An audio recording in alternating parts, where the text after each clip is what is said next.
안녕하세요. 새해 복 많이 받으십시오. 반갑습니다. 기자 여러분들, 새해 복 많이 받으십시오. 어떻게 하다 보니까 2026년 새해 들어와서 이 소통관에서 기자회견을 하는 첫 번째 국회의원이 저네요. 보니까 제가 첫 번째로 기자회견을 하게 될 줄은 전혀 생각하지 못했는데 오늘 아주 특별한 역사적 의미를 갖게 된 것 같습니다. 2025년은 여러분도 잘 알다시피 윤석열 전 대통령 탄핵과 또 헌법재판소 파면, 그리고 22대 대통령 선거를 통해서 이재명 대통령의 당선, 그리고 너무나 힘들었던 관세협정, 또 에이펙 정상회담의 성공적 개최, 그리고 청와대 다시 이전이라고 하는 엄청난 역사적 경랑과 회오리, 그리고 또 좋은 결과들이 이어져 왔습니다. 물론 아쉬운 측면들도 많이 있습니다. 아직까지 좀 민생 경제가 회복되지 못하고 있고, 비록 수출이 역사적 최초로 7천억 달러를 돌파했다고 하지만 환율 문제가 1,400원대 중반에 이르는 안타까운 일들이 있습니다. 이런 일들이 빨리 안정될 수 있게 더불어민주당과 또 정부, 그리고 대한민국을 사랑하는 모든 국민들이 함께 힘을 모아서 정상적 체제로 다시 회복하게 할 거라고 하는 확신을 갖고 있습니다.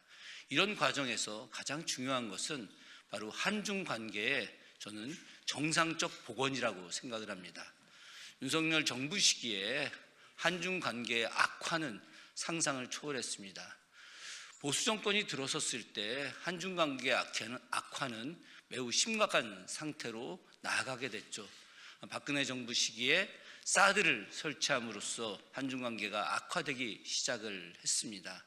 그것이 바로 한중 간의 경제 문제뿐만이 아니라 문화 교류, 그리고 관광 교류가 정말 실패하는 그런 상황까지 이어지게 됐고요. 여기에 더 나아가서 중국에 대한 심한 폄훼, 이 부분들이 윤석열 정부 시기에 들어오면서 정말 눈뜨고 볼 수 없는 참혹한 지경까지 왔습니다. 실제 중국에서 많은 기업 활동을 하고 있는 교포들, 그리고 대기업들, 정말 너무너무 어려운 상황에 놓이게 됐고, 그 이전에 중국을 통해서 경제를 발전시키고자 했던 많은 기반들이 무너졌고, 그 과정에서 많은 교포들이 다시 한국으로 돌아오는 정말 안타까운 상황도 벌어지게 됐습니다.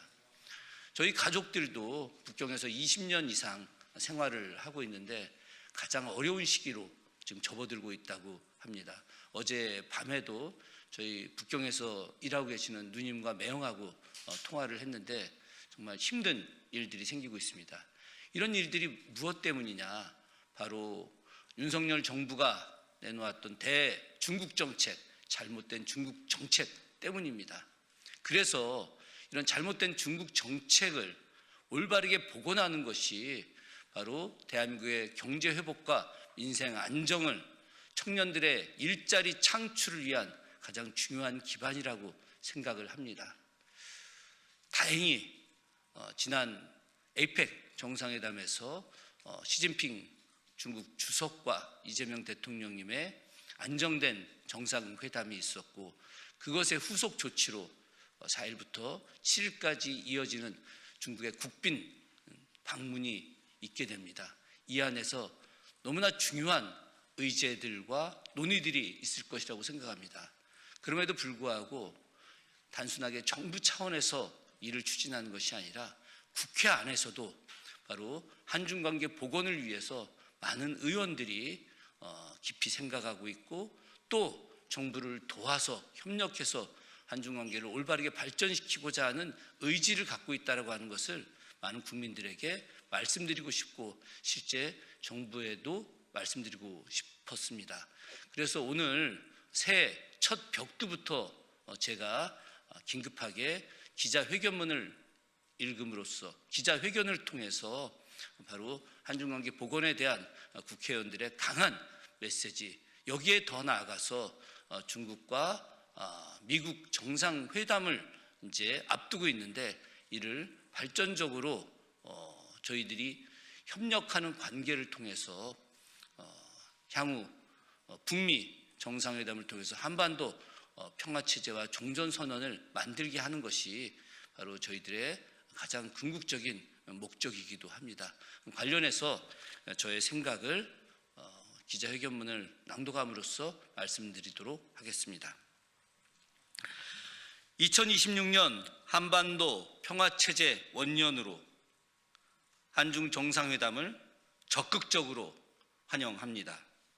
오는 4일부터 7일까지 대통령 국빈 방중이 진행됩니다. 이재명 대통령이 중국 베이징을 방문해 시진핑 주석을 만납니다. 지난 경주 에이펙 정상회의 이후 2달여 만에 다시 만나 전략적 협력 동반자 관계 복원을 논의하고 실질적인 민생기업 방안을 논의할 예정입니다. 이번 정상회담은 중대한 기회입니다. 외교 이벤트가 아니라 전환점입니다. 2026년 동북아 평화 질서를 다시 설계할 한반도 평화체제의 원년으로 만들어야 합니다. 그 의미를 분명하게 되새길 필요가 있습니다. 윤석열 정부 시기 한국 외교는 사실상 탈중국 정책에 가까운 방향으로 이루어졌습니다. 자해 외교에 가까운 정책 결과로 그간 한중 관계는 불필요한 갈등과 불신 속으로 빠져들었습니다. 그러나 외교는 이념이 아니라 실익과 국익의 문제입니다. 정치 체제를 비난하기에 앞서 상대국을 존중해야 합니다. 중국은 우리의 최대 교역국이며 공급망, 산업, 문화, 관광 전반에서 한국 경제와 깊이 연결된 나라입니다. 최근에는 AI 분야에서 빠른 성장세를 보이며 세계적인 AI 제조 혁명을 이끌고 있습니다. 배울 것이 많고 함께할 일도 많은 이웃 국가입니다. 그런데도 지난 윤석열 정부는 정치 안보 관리에 힘쓰는 대신 중국과의 갈등을 국내 정치에 악용했습니다. 경제적, 문화적 교류는 소홀히 하고 남 탓만 해왔습니다. 그 결과 중국에선 사실상 한한령에 가까운 분위기가 생겨나 우리 가수가 공연할 수도 없었고 게임도 서비스할 수 없었습니다. 결국 중국 정부의 한한령 조치는 한국 기업과 문화산업 전반에 깊은 상처와 불신을 남겼습니다. 우리는 큰 비용을 치러야만 했습니다. 그러므로 이번 정상회담의 목표 성과 중 하나는 명시적인 한한령 해제와 함께 민간 교류를 회복하는 것입니다. 갈등이 다시는 경제와 민생으로 전이되지 않도록 하는 명확한 원칙과 관리 체계를 세우는 데 있습니다. 결국 한중 관계의 본질은 외교적 수사가 아니라 경제 협력의 안정성과 지속성입니다. 투자 공급망, 기술 협력, 인적 교류가 그때그때의 정치 상황에 흔들리지 않고 작동할 수 있어야 합니다.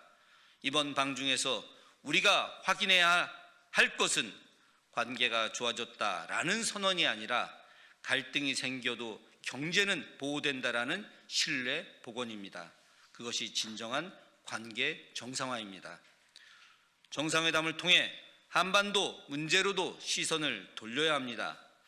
압박과 고립 정책만으로 북한은 붕괴하지도 변화하지도 않습니다. 지난 수십 년의 경험이 이를 증명합니다. 군사적 압박과 제재의 반복은 긴장만 키웠을 뿐 평화도 비핵화도 가져오지 못했습니다. 이제는 접근을 바꿔야 합니다.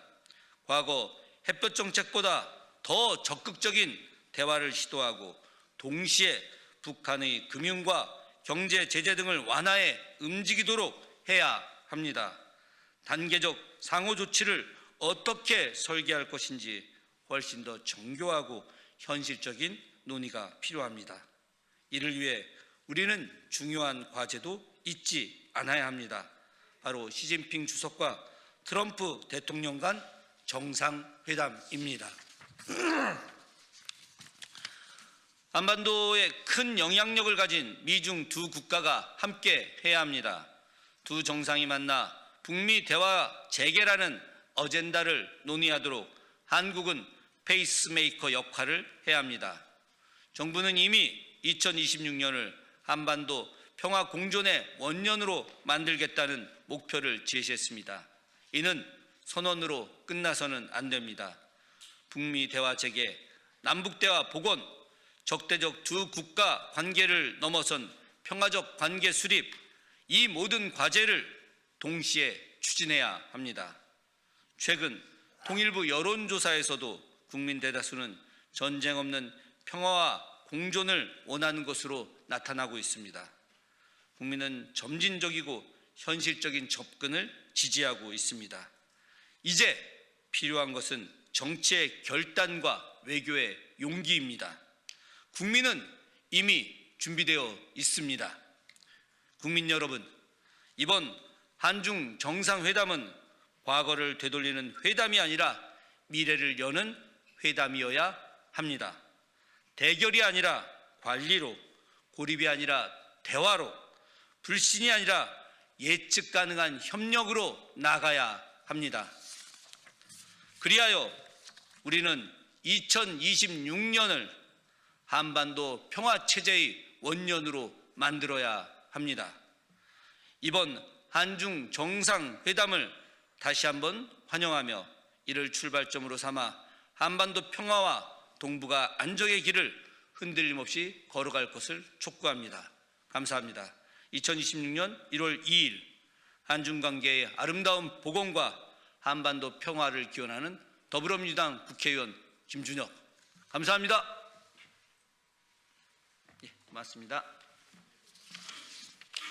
기자님들 잘 부탁드립니다.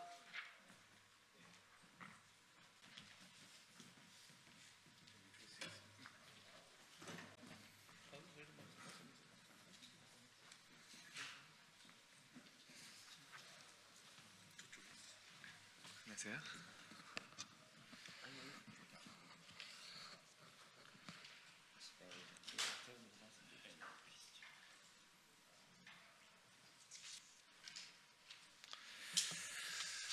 네, 안녕하십니까. 국민의힘 박충건 의원입니다. 오늘 서해 공무원 피격 사건 관련해서 1심에서 무죄가 나온 것에 관하여 검찰이 오늘 마지막 항소를 할 수 있는 마지막 날입니다. 이 부분에 대해서 지금 이재명 대통령과 더불어민주당의 정청래 대표가 조작 기소 사건이었다면서 검찰의 항소를 포기하도록 압박하는 이런 행태에 대해서 이 부분이 제대로 된 판결을 받을 수 있도록, 그리고 국가에 의해서 보호받지 못한 국민, 공무원의 명예를 회복하기 위해서 오늘 서해 공무원 이대진 씨의 형님이신 이대진 님께서 관련한 1심 판결에 관한 입장문을 발표하도록 하겠습니다. 안녕하십니까. 존경하는 국민 여러분, 그리고 언론인 여러분, 21대 국회의원 홍석준입니다. 오늘은 서해 공무원 피살 사건 관련해서 검찰이 꼭 항소를 하도록 항소 촉구하는 기자회견을 형님이신 이대진 대표, 특히 또 이 사건을 처음부터 담당한 김기윤 변호사와 기자회견을 하기 위해서 이 자리에 있었습니다. 잘 아신 것처럼 지난 2020년 9월달 우리 대한민국 국민이, 그것도 공무원이 서해를 표류하다가 북한군에 체포되고, 그리고 심지어 사살되고 소각되는 천인공노할 짓을 저질렀습니다. 그런데 당시에 문재인 정부가 이를 은폐하고 심지어 월북몰이까지 하였습니다. 이런 점이 나중에 들통나서 유가족을 비롯해서 수많은 국민들이 분노를 하였습니다. 저는 2022년 9월달 여기 계신 이래진 대표와 함께 미국에 가서 미국 의회 많은 상하 의원들을 만나서 이 문제를 상의를 하고 특히 뉴욕 북한 대표부에 가서 항의 방문도 하였습니다. 지난주 일어났던 1심 판결은 도저히 이해할 수 없는 판결이었습니다. 판결문에는 증거가 부족하다. 그리고 이 은폐와 특히 월북 몰이에 대해서 확실한 판단, 확정적인 판단이 아니라 잠정적인 판단이었다.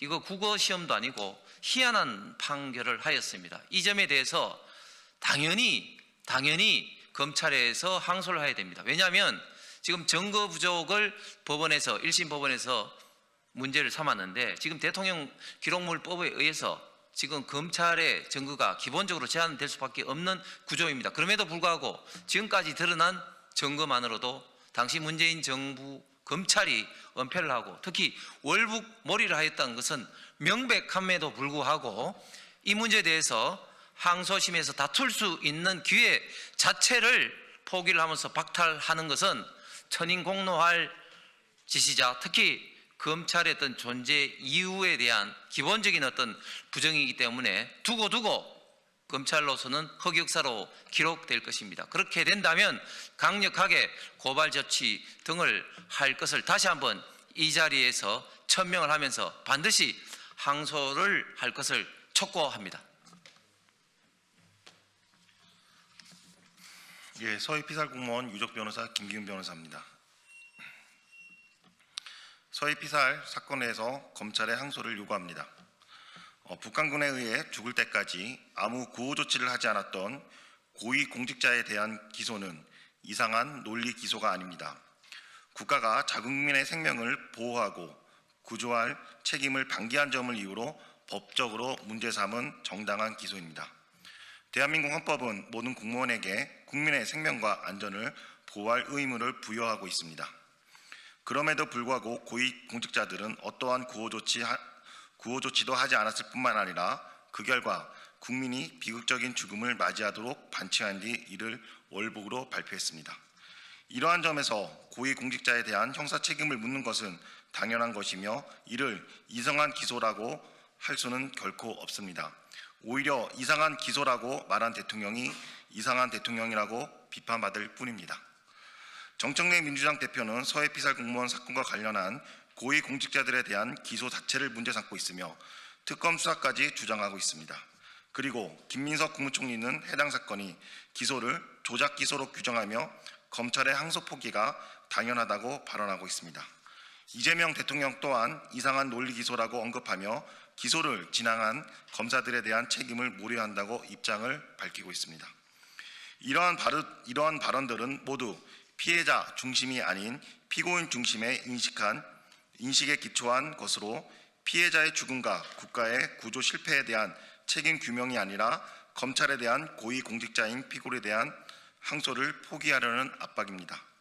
대통령을 비롯한 국무총리, 국회의원은 누구보다도 앞장서서 국가기관이 우월적 지위에서 국민이 이임한 권력으로 피해자가 억울하지 않도록 해야 합니다.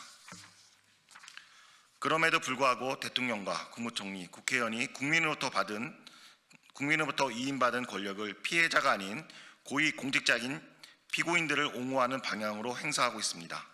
이 같은 항소 포기의 기류에 박차로 서울중앙지검장은 수사, 공판, 차장, 부장검사의 항소 의견과 반대로 더 분석하라는 취지의 지시를 한 것으로 알려져 있습니다.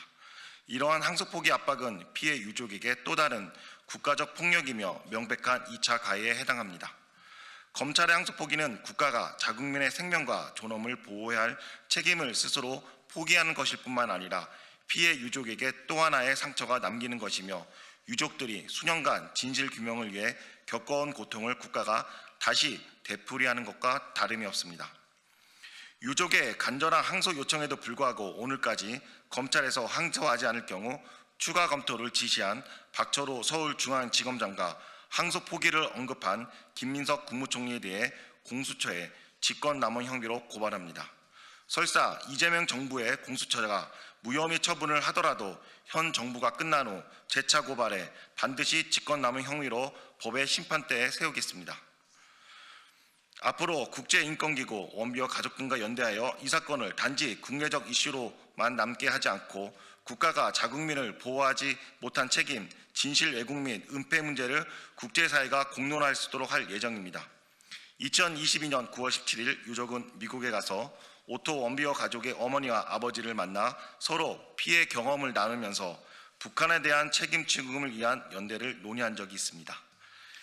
이에 원비어 가족들에게 다시 한번 연락해 이재명 정부에서 서해 피살 공무원 사건과 관련해 자행되고 있는 일들을 상세히 알려 국제적 도움을 요청할 것이며, 또한 트럼프 대통령 앞으로 서신 전달 및 트럼프 대통령과의 만남 또한 주선을 요청할 계획입니다. 그리고 2022년 9월 3일 서울 유엔 인권사무소에서 만났던 유엔 인권 특별보고관인 엘리자베스 사문을 다시 만나 현 정부에서 자행되고 있는 피해 유족에 대한 2차 가해 행위를 알릴 계획이며, 현 정부의 가해 행위를 유엔 총회 등에서 피해 유족이 직접 발언할 수 있도록 요구할 계획입니다. 끝으로 이재명 대통령에게 3가지를 요청합니다. 첫째, 북한에 진상규명을 해달라고 공동조사를 요청해 주시기 바랍니다. 북한과 공동조사가 진행되지 않아 북한군이 해수부 공무원을 왜 죽였는지 그 실체를 아직까지 알지 못합니다. 따라서 이재명 대통령께서 북한에 대한민국 국민을 왜 죽였는지를 공동조사해달라고 요청해 주시기 바라겠습니다. 둘째, 북한에 의해 죽임을 당한 서해 피살 공무원의 유족은 북한을 상대로 손해배상 청구 소송에서 승소했습니다. 서해 피살 유족뿐만 아니라 제2연평해전 피해자, 국군포로 또한 북한을 상대로 소송에 승소했지만 아직까지 북한으로부터 피해 회복을 한 푼도 못 받고 있습니다. 김정은 위원장과 북한군 때문에 생명과 삶이 망가진 대한민국 국민을 위해 이재명 대통령께서 김정은 위원장에게 저희가 승소한 판결을 보내 하루빨리 피해 회복을 하도록 요청해 주십시오. 우선 정동영 통일부 장관과 면담 요청을 통해 저희가 승소한 판결문을 전달하도록 하겠습니다. 셋째, 해수부 공무원이 북한군에 의해 죽임을 당할 때까지 문 전 대통령이 각 부처에 어떤 보고를 받았고 각 부처에 어떤 지시를 내렸는지를 알기 위해 정보공개 청구 소송을 하였고 결국 승소했었습니다. 그러나 문재인 전 대통령은 퇴임하면서 비공개 대통령 지정 기록물로 지정했습니다. 이에 따라 유족은 문 전 대통령이 국민의 생명을 위해 뭘 했는지 아직까지도 모르고 있습니다. 이에 따라 이재명 대통령께서 문 전 대통령에게 비공개 대통령 지정 기록물을 지정한 정보를 봉인해달라고 요청해 주십시오. 이재명 대통령께서는 서해 피살 공무원 사건의 공동 진상 규명 및 승소 판결에 따른 피해 회복이 되도록 북한에 요청해 주시고, 문 전 대통령에게도 대통령 기록물 봉인 해제를 요청하여 주시기 바라겠습니다. 이 3가지는 서해 피살 공무원 유족의 바람입니다. 안녕하십니까. 먼저 재판부 판결에 강력히 불복합니다. 검찰은 즉각적으로 항소하여 법치의 근간을 바로 세워야 할 것입니다. 이 사건의 쟁점은 문재인 정부의 월북 조작 사건으로 국가가 의무를 저버린 행과 월북 낙인을 찍으려고 해경을 통해 조작되어 정보공개 청구와 지금의 재판을 진행하였으나 증거 불충분이라고 황당한 재판으로 끝내버렸습니다. 판결문은 이미 6년 전 해경 조작 수사 발표의 내용이 상당하고 첩보 자료 삭제는 인정되나 처벌이 아니라고 하지만 분명 사초 폐기였고 중대한 안보 위협의 범죄입니다. 윤석열 정부에서 밝힌 해경의 조작과 감사와 수사 내용을 불인정한다면 문재인 정부의 수사 발표 왜곡 은폐를 바로잡아주는 것도 이재명 정권의 할 일입니다. 이는 이재명 대통령이 말해온 국가의 책임인데 회피하면 안 됩니다. 헌법 3심 제도를 배제하고 덮으려는 수작을 대통령과 총리, 여당 대표까지 나서서 국민에게 무엇을 하겠다고 하는 것입니까? 본 사건의 쟁점은 국가가 국민의 생명을 외면했던 범죄를 단죄하는 것인데 증거 불충분이라는 이유로 덮을 수 없습니다. 가장 추악한 범죄가 범죄를 조작 은폐하며 면죄부를 받으려 자행한 민주당의 민낯을 전 국민에게 보여준 서해 피격 사건의 2차 가해입니다. 하지만 판결에 상당한 의문점과 실체적 진실을 밝혀야 하는 법원의 노력이 범죄자들의 무죄에 쏠려 있었고 증거 불충분이라는 논리로 덮어주려는 절차였습니다. 재판부의 강조 사항이라며 쟁점으로 다뤄야 할 월북의 판단을 비껴갖고 해경의 조작, 은폐 발표와 수사의 증거 불충분이라는 면죄부를 줌으로써 잘못된 국가 권력과 망가진 사법의 시스템을 결합한 만행으로 규탄합니다. 6년의 세월 동안 증거들이 차곡차곡 넘치게 생성되었음에도 불충분하다는 재판부 스스로가 공정하지 못했다는 것이 결과로 입증되었습니다. 저들에게 수사 결과에 오류를 범한 증거가 있었고 발표 과정도 충분한 증거들을 만들어 왜곡했음에도 얼마나 많은 증거를 만들어야 범죄로 인정한다는 것인지 사법부 스스로 반성해야 할 것입니다. 국방부의 SI 첩보는 존재하나 그 사용이 잘못되었음에도 국가는 끝까지 외면했던 범죄였으며 국가가 밝혀야 할 의무를 저버려서는 안 됩니다. 어떤 일이 있어도 국가의 모든 기록을 임의로 삭제한다면 그 자체가 중대한 범죄이며 내란보다 더 흉악한 범죄일 것입니다. 국방부 스스로 북한에 발견되고 사살되기까지 수없이 인정했고 설마 죽일 줄 몰랐다라고 하는 천인공노할 짓거리에 사법이 바로잡지 못한다면 국가는 뭐하고 있었는지 따끔한 질책을 사법에서 책임을 물었어야 했습니다. 저는 지난 6년 동안 물음은 국가는 무엇을 했느냐였습니다. 1년의 과정을 비공개로 진행하면서 군사기밀 국가안보라고 변명했지만 결국 동생의 명예는 벗길 수 없었고 가족은 비참해졌습니다. 목숨 바쳐 국가를 지킨 명예를 더럽힌 문재인 일당들과 민주당의 만행을 이제 국민 앞에 고발합니다. 첫 번째 들었다는 첩보는 존재하나 국가와 송환 의무는 애매하고 그 과정에서 김정은 전통문은 있었고 문재인은 국민에게 거짓말했습니다.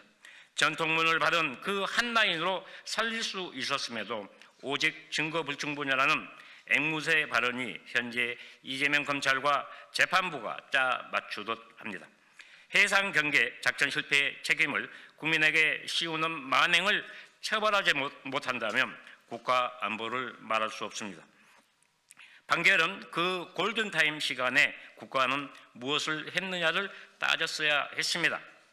두 번째, 해경의 조작과 수사 발표 내용이 상당 부분 문제가 있었다고 문재인 정부의 국가인권의 결정문에서도 판단했습니다. 판결문에 헨다와 구명동의를 거론했는데 부유물과 헨다로 증거 부족이 아닌 판결의 오류를 범했습니다.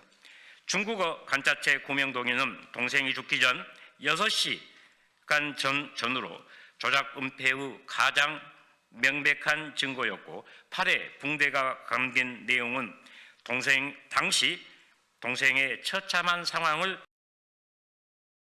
말해 줍니다.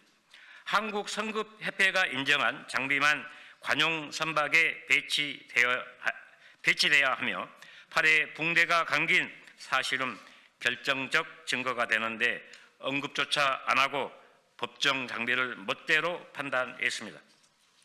세 번째, 국가인권의 결정문과 감사원 감사에서 밝혀진 내용을 보노라면 분명한 문제가 있다고 판단했으며 안보장관 회의 직전에 해경의 안보라인 3곳의 전화도 누구의 지시였는지 밝혀야 합니다.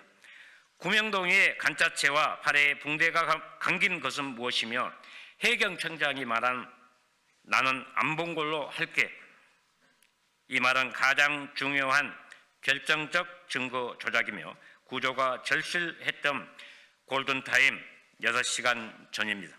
진짜로 증명해야 할 내용은 다 빼버리고 조작이 진실이라고 말하는 사법적 판단에 비겁하다 생각합니다.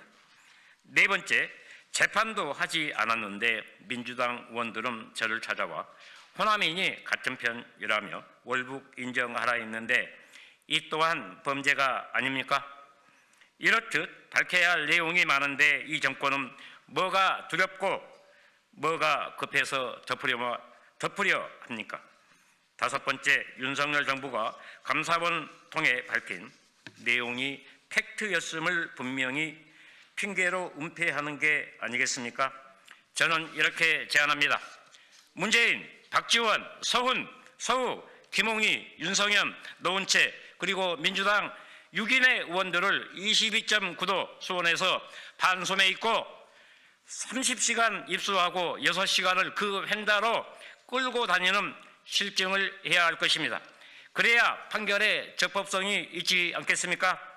정청래는 서해 피살 공무원 사건과 관련한 기소 자체를 문제 삼으며 특검 도입을 주장하고 김인석 총리는 해당 사건의 기소를 조작 기소화했습니다. 검찰은 항소 포기를 하라고 겁박하고 이재명 대통령 또한 이상한 기소라 언급하며 기소를 진행한 검사들에 대한 책임을 물어야 한다 시부리고 있는데 문재인 해경의 조작 거짓 수사 발표에 답하는 것이 먼저입니다. 검찰은 즉각 항소하여 실체적 진실을 밝히고 어린 조카의 한을 풀어주시기 바랍니다. 사법은 범죄자들 살인의 가면을 벗겨서 해안의 눈물을 닦아주시고 검찰의 존재 이유를 확립하시기 바랍니다. 그 어린 피눈물을 외면한 권력이라면 그 또한 범죄가 될 것입니다. 감사합니다.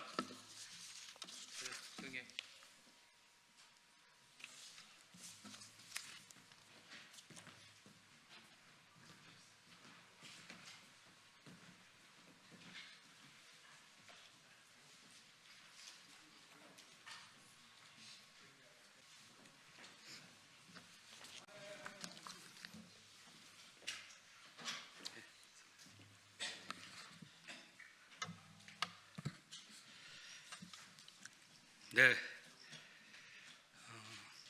사랑하고 존경하는 국민 여러분, 당원 동지 여러분, 그리고 선배 동료 의원 여러분, 더불어민주당 파주시을 국회의원 박정희입니다. 오랜 고민과 성찰 끝에 이 자리에 섰습니다. 갑작스러운 원내대표 사퇴로 인한 당의 혼란과 지방선거라는 중차대한 일정 앞에서 지난 10년간 의정활동의 책임과 의무에 대해 생각해봤습니다. 비록 5개월이라는 짧은 임기이지만 자리에 연연하지 않고 역할에 충실하겠다는 각오로 영광의 자리가 아닌 책임을 지는 자리에 서기 위해 원내대표 선거에 출마하려고 합니다. 아직도 내란은 완전히 종식되지 않았고 지방선거가 코앞에 다가와 있습니다. 경제는 회복의 조짐을 보이고 있지만 환율, 집값, 물가 인상 등 위험 요인의 여러 가지가 곳곳에서 도사리고 있습니다. 내란 종식과 지방선거 승리, 경제 안정 이 세 가지를 해결하는 것이 이번 원내대표의 가장 중요한 임무라고 생각합니다. 굴곡 많은 험난한 여정이 되겠지만 국민과 당원 동지 여러분 그리고 선배 동료 의원님들을 믿고 기꺼이 그 길을 뚜벅뚜벅 가겠습니다.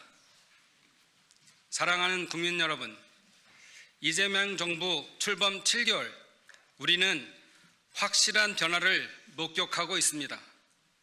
미국의 통상 압박을 슬기롭게 헤쳐나갔고 코스피 4천 시대를 열었습니다.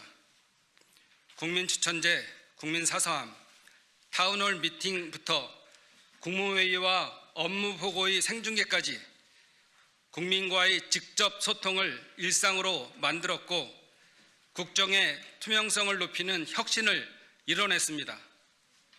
윤석열 정부와는 비교조차 할 수 없는 변화이자 발전입니다. 지난 겨울 찬바람 속에서도 희망을 놓지 않았던 우리 국민의 희생과 노력이 만들어낸 결과입니다.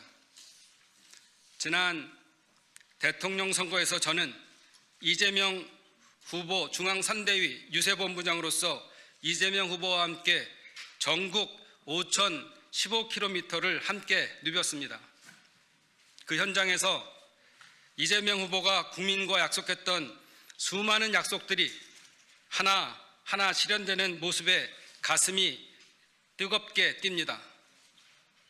이제 이재명 정부의 성공은 민주당의 성공을 넘어 대한민국의 성공입니다. 저는 이재명 정부와 하나가 되어 올 한 해를 대한민국 대도약의 원년으로 만들기 위해 발벗고 나서겠습니다. 존경하는 당원 동지 여러분, 민주당은 70년 역사를 가진 대한민국 민주주의 정통 정당입니다. 독재에 맞서 항거했던 정당, 헌정사상 최초의 평화적 정권 교체를 이뤄냈던 정당, 지역주의라는 한국 정치의 고질적 병폐를 타파하기 위해 앞장섰던 정당, 촛불혁명과 비세혁명을 이뤄낸 정당, 그 자랑스러운 정당이 우리 민주당입니다. 그리고 그 민주당은 곧 당원 동지 여러분입니다. 당원 동지 여러분이 자랑스러워하는 정당이 되도록 여러분의 소리가 국회에서 잘 반영될 수 있도록 소통하고 경청하는 구조를 만들겠습니다. 선배 동료 의원 여러분, 지금까지 모든 원내대표가 경청과 소통을 얘기했습니다. 그러나 저는 오늘 경청과 소통을 약속하지 않겠습니다. 3번의 간사와 2번의 위원장을 역임하면서 경청과 소통을 두려워하지 않았습니다. 저의 일상이었습니다. 경청과 소통은 곧 박정희기에 굳이 약속하지 않겠습니다. 대신 잘 싸우겠습니다. 원만한 의정활동 탓에 야당과 지나치게 타협적이지 않겠냐는 걱정들 하십니다. 그 걱정을 기후로 만들겠습니다. 잘 싸워야 타협도 가능합니다. 지금은 싸워서 이기고 싸워서 지켜내야 할 때입니다. 그래서 이번 지방선거에서 반드시 승리해야 합니다. 이번 지방선거는 이재명 정부 성공의 가늠자가 될 매우 중요한 선거입니다. 서울에서의 승리, 부산에서의 승리, 그리고 중부 벨트에서의 승리, 그 승리를 견인하기 위해 5개월을 5년처럼 뛰겠습니다. 저는 이미 2022년 경기도당 위원장으로서 경기도 대선에서 5.3%의 승리를 이끌었고 지방선거에서 경기도지사를 만든 경험이 있습니다. 이번에는 원내대표로서 이재명 정부 성공의 필수적인 동력이 되겠습니다. 사랑하는 국민 여러분, 존경하는 당원 동지 여러분, 그리고 선배 동료 의원 여러분, 저는 5개월짜리 중간 개투 요원이 되려고 합니다. 제 역할은 당의 혼란을 정리하고 조속한 내란 종식과 지방선거 승리, 그리고 민생 경제를 탄탄한 반석 위에 올리는 일입니다. 그 소임을 다한 뒤에는 사심없이 집권 여당 2기 지도부에 마운드를 넘기겠습니다. 이를 위해 다음과 같이 약속드립니다. 첫째, 내란 특검 연장과 통일교 특검을 즉시 추진하겠습니다. 대통령께서도 이에 대한 강력한 수사를 지시한 바 있습니다. 내란을 종식하지 않고 미래는 없습니다. 정교 분리를 바르게 세우지 않고 정치가 바로 설 수 없습니다. 이 사안의 엄중함을 깊이 새기고 협상이 안 된다면 압박을 해서라도 반드시 1월 중에 처리하도록 하겠습니다. 둘째, 지방선거 승리를 위한 원내 지방선거 정책 기획단을 출범시키겠습니다. 지방선거 승리가 이재명 정부의 승리입니다. 원내에서 입법과 예산으로 뒷받침하겠습니다. 원내에서 최우선 입법과 예산 정책을 선별 수립해 선거 승리에 힘센 견인차가 되겠습니다. 셋째, 민생 경제 회복을 최우선 과제로 삼겠습니다. 정책 수석을 중심으로 하는 원내 경제 TF를 즉시 가동하겠습니다. 이재명 정부의 경제 정책을 뒷받침하고 지원하기 위해 당정 간의 상설 경제 협의체도 만들겠습니다. 그래서 코스피 5000 시대 AI 선도국가 건설을 뒷받침하겠습니다. 경제는 민주당이라는 말이 수사가 아닌 현실이 되게 하겠습니다. 5개월은 짧지만 민주당에게는 소중한 시간입니다. 이 긴박한 시간을 엄중하게 쓰겠습니다. 당을 안정시키고 지방선거 승리를 위해 이 한몸 헌신하겠습니다. 제 의원실 벽에는 사득이라는 글귀가 걸려 있습니다. 내려놓아야 얻는 것이 있다는 의미입니다. 저를 저 아래로 내려놓고 민주당이 얻는 길을, 이재명 정부가 얻는 길을 꿋꿋이 가겠습니다. 감사합니다. 새해 복 많이 받으십시오.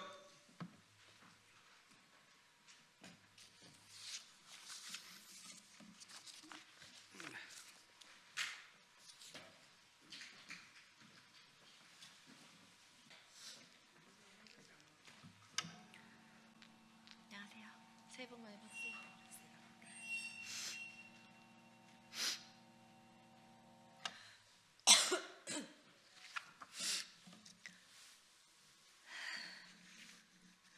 예, 안녕하세요. 더불어민주당 원내대변인 백승아입니다. 오늘의 논평 2건 브리핑하겠습니다. 쿠팡의 반복되는 불법, 불공정 행위, 국정조사로 반드시 바로잡겠습니다. 더불어민주당은 쿠팡 불법 행위 국정조사 요구서를 제출했습니다. 쿠팡을 둘러싼 각종 불법, 불공정 의혹은 더 이상 개별 기업의 내부 문제로 치부할 수 없는 수준에 이르렀습니다. 반복적인 개인정보 유출, 불공정 거래 관행, 노동자의 생명과 안전을 위협하는 구조적 문제는 국민의 권리와 공공의 이익을 심각하게 침해하고 있습니다. 국회 청문회 과정에서 김범석 의장은 불출석했고 로저스 대표는 위증 논란을 불러왔습니다. 쿠팡은 셀프 조사 결과만을 토대로 한국 정부의 입장조차 반영하지 않은 채 미국 증권거래위원회에 신고했으며 물류센터 노동자 사망과 관련해서도 산재 취소 소송을 중단할 의사가 없다는 입장을 고수해 유족과의 물리적 충돌까지 벌어졌습니다. 꼼수 보상안, 청문회에서의 불성실한 답변 등 국회를 경시하는 태도는 국정조사가 불가피함을 보여주고 있습니다. 특히 수천만 명의 개인정보가 유출된 중대한 사고를 포함해 반복적으로 발생한 개인정보 침해에 대해 쿠팡은 책임 있는 해명이나 실효성 있는 재발 방지 대책을 제시하지 못하고 있습니다. 이는 단순한 관리 부실을 넘어 대규모 플랫폼 기업으로서의 사회적 책임을 외면한 행태라 할 수밖에 없습니다. 아울러 쿠팡은 시장 지배적 지위를 이용해 입점업체와 납품업체의 불리한 계약을 강요하고 검색, 노출 알고리즘을 통해 거래 질서를 왜곡해왔다는 의혹을 받아왔습니다. 물류 배송 현장에서 반복된 산업재해와 노동자 사망사고 역시 기업 성장의 이면에 감춰진 구조적 위험을 여실히 드러내고 있습니다. 그럼에도 불구하고 최고 의사결정권자는 국회의 정당한 조사 요구에 성실히 응하지 않고 책임 있는 설명을 회피해 왔습니다. 이는 국회의 헌법상 조사권을 경시하는 행위이자 국민에 대한 책임을 저버리는 처사입니다. 쿠팡을 둘러싼 일련의 사안은 기업 내부 문제가 아니라 국민의 권리와 시장 질서를 훼손하는 구조적 문제입니다.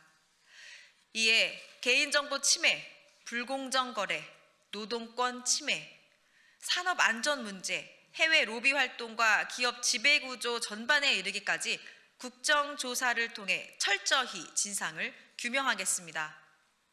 또한 쿠팡이 사업상 발생한 사고를 회사 차원의 비즈니스가 아닌 외교적 사안으로까지 부상시키는지, 대한민국의 주권을 침해하는지 심각하게 지켜보고 있음을 경고합니다. 이번 국정조사는 특정 기업을 겨냥한 정치적 공세가 아니라 공정한 시장 질서 확립과 국민의 안전, 권익을 지키기 위한 불가피한 선택입니다. 더불어민주당은 국민의 눈높이에서 엄정히 책임을 묻고 제도 개선으로 이어지는 실질적인 성과를 반드시 만들어 나가겠습니다. 두 번째 논평입니다. 2026년 조속한 내란 청산으로 민생 개혁의 적토마를 달리게 하겠습니다. 2026년 병오년 새해가 밝았습니다. 지난 한 해 우리는 헌정 질서가 위협받고 국가 시스템이 심각하게 훼손되는 순간을 마주했었지만 국민의 의지와 연대로 위기를 버텨냈고 이제 다시 앞으로 나아가고 있습니다. 더불어민주당은 새해를 맞아 시대적 과제인 조속한 내란 청산과 민주주의 회복에 최선을 다할 것을 선언합니다. 민주주의는 은폐가 아닌 진실, 회피가 아닌 책임 위에서만 바로 설 수 있기 때문입니다. 또한 헌정유린의 역사를 다시는 발생시키지 않겠다는 확고한 의지입니다. 이재명 대통령은 신년사를 통해 대전환을 통한 대도약의 원년이라고 밝혔고 정청래 대표는 내란의 잔재를 남김없이 정리하고 개혁 과제를 완수해 역사적 책무를 다하겠다고 밝혔습니다. 이는 내란 청산을 통해 무너진 국가 신뢰를 회복하라는 국민적 요구의 반영입니다. 더불어민주당이 국민의 명령을 제대로 수행하겠습니다. 3대 특검으로는 규명하지 못했던 내란의 진상을 2차 종합특검을 통해 한 점 의혹 없이 밝혀내겠습니다. 또한 내란 전담 재판부를 통해 재판이 지연 없이 진행되도록 하고 법과 원칙에 따라 신속한 판결이 내려지도록 해 헌법 정신을 지켜내겠습니다. 또한 민주주의 회복의 토대 위에 대한민국의 새로운 도약도 놓치지 않고 준비하겠습니다.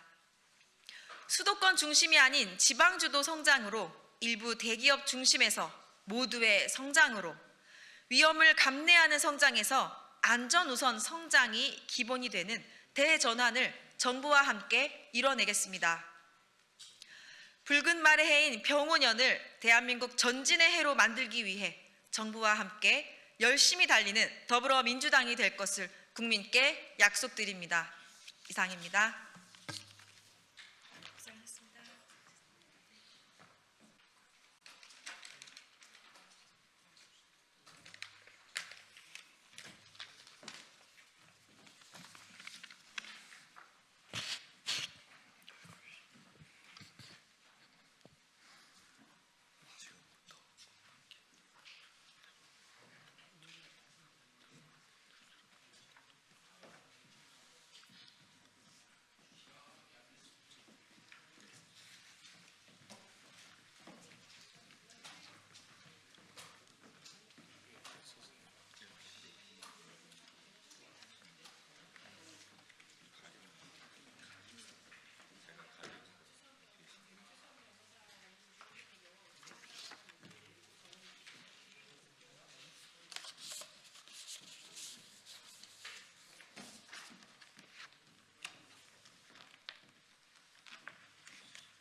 네, 안녕하세요. 저는 국회 과방위원장 최민희 의원입니다. 오늘 백주선 변호사 중심으로 쿠팡을 응징하기 위해 이 자리에 모이신 분들을 소개하려고 이 자리에 섰습니다. 특히 이번 모임은 소송 대리를 넘어 쿠팡에 대하여 데이터 주권을 확보하기 위한 각종 법 제도 마련까지 준비하고 계신다는 점에서 평가할 만하다고 생각합니다. 백주선 변호사께 마이크를 넘기도록 하겠습니다.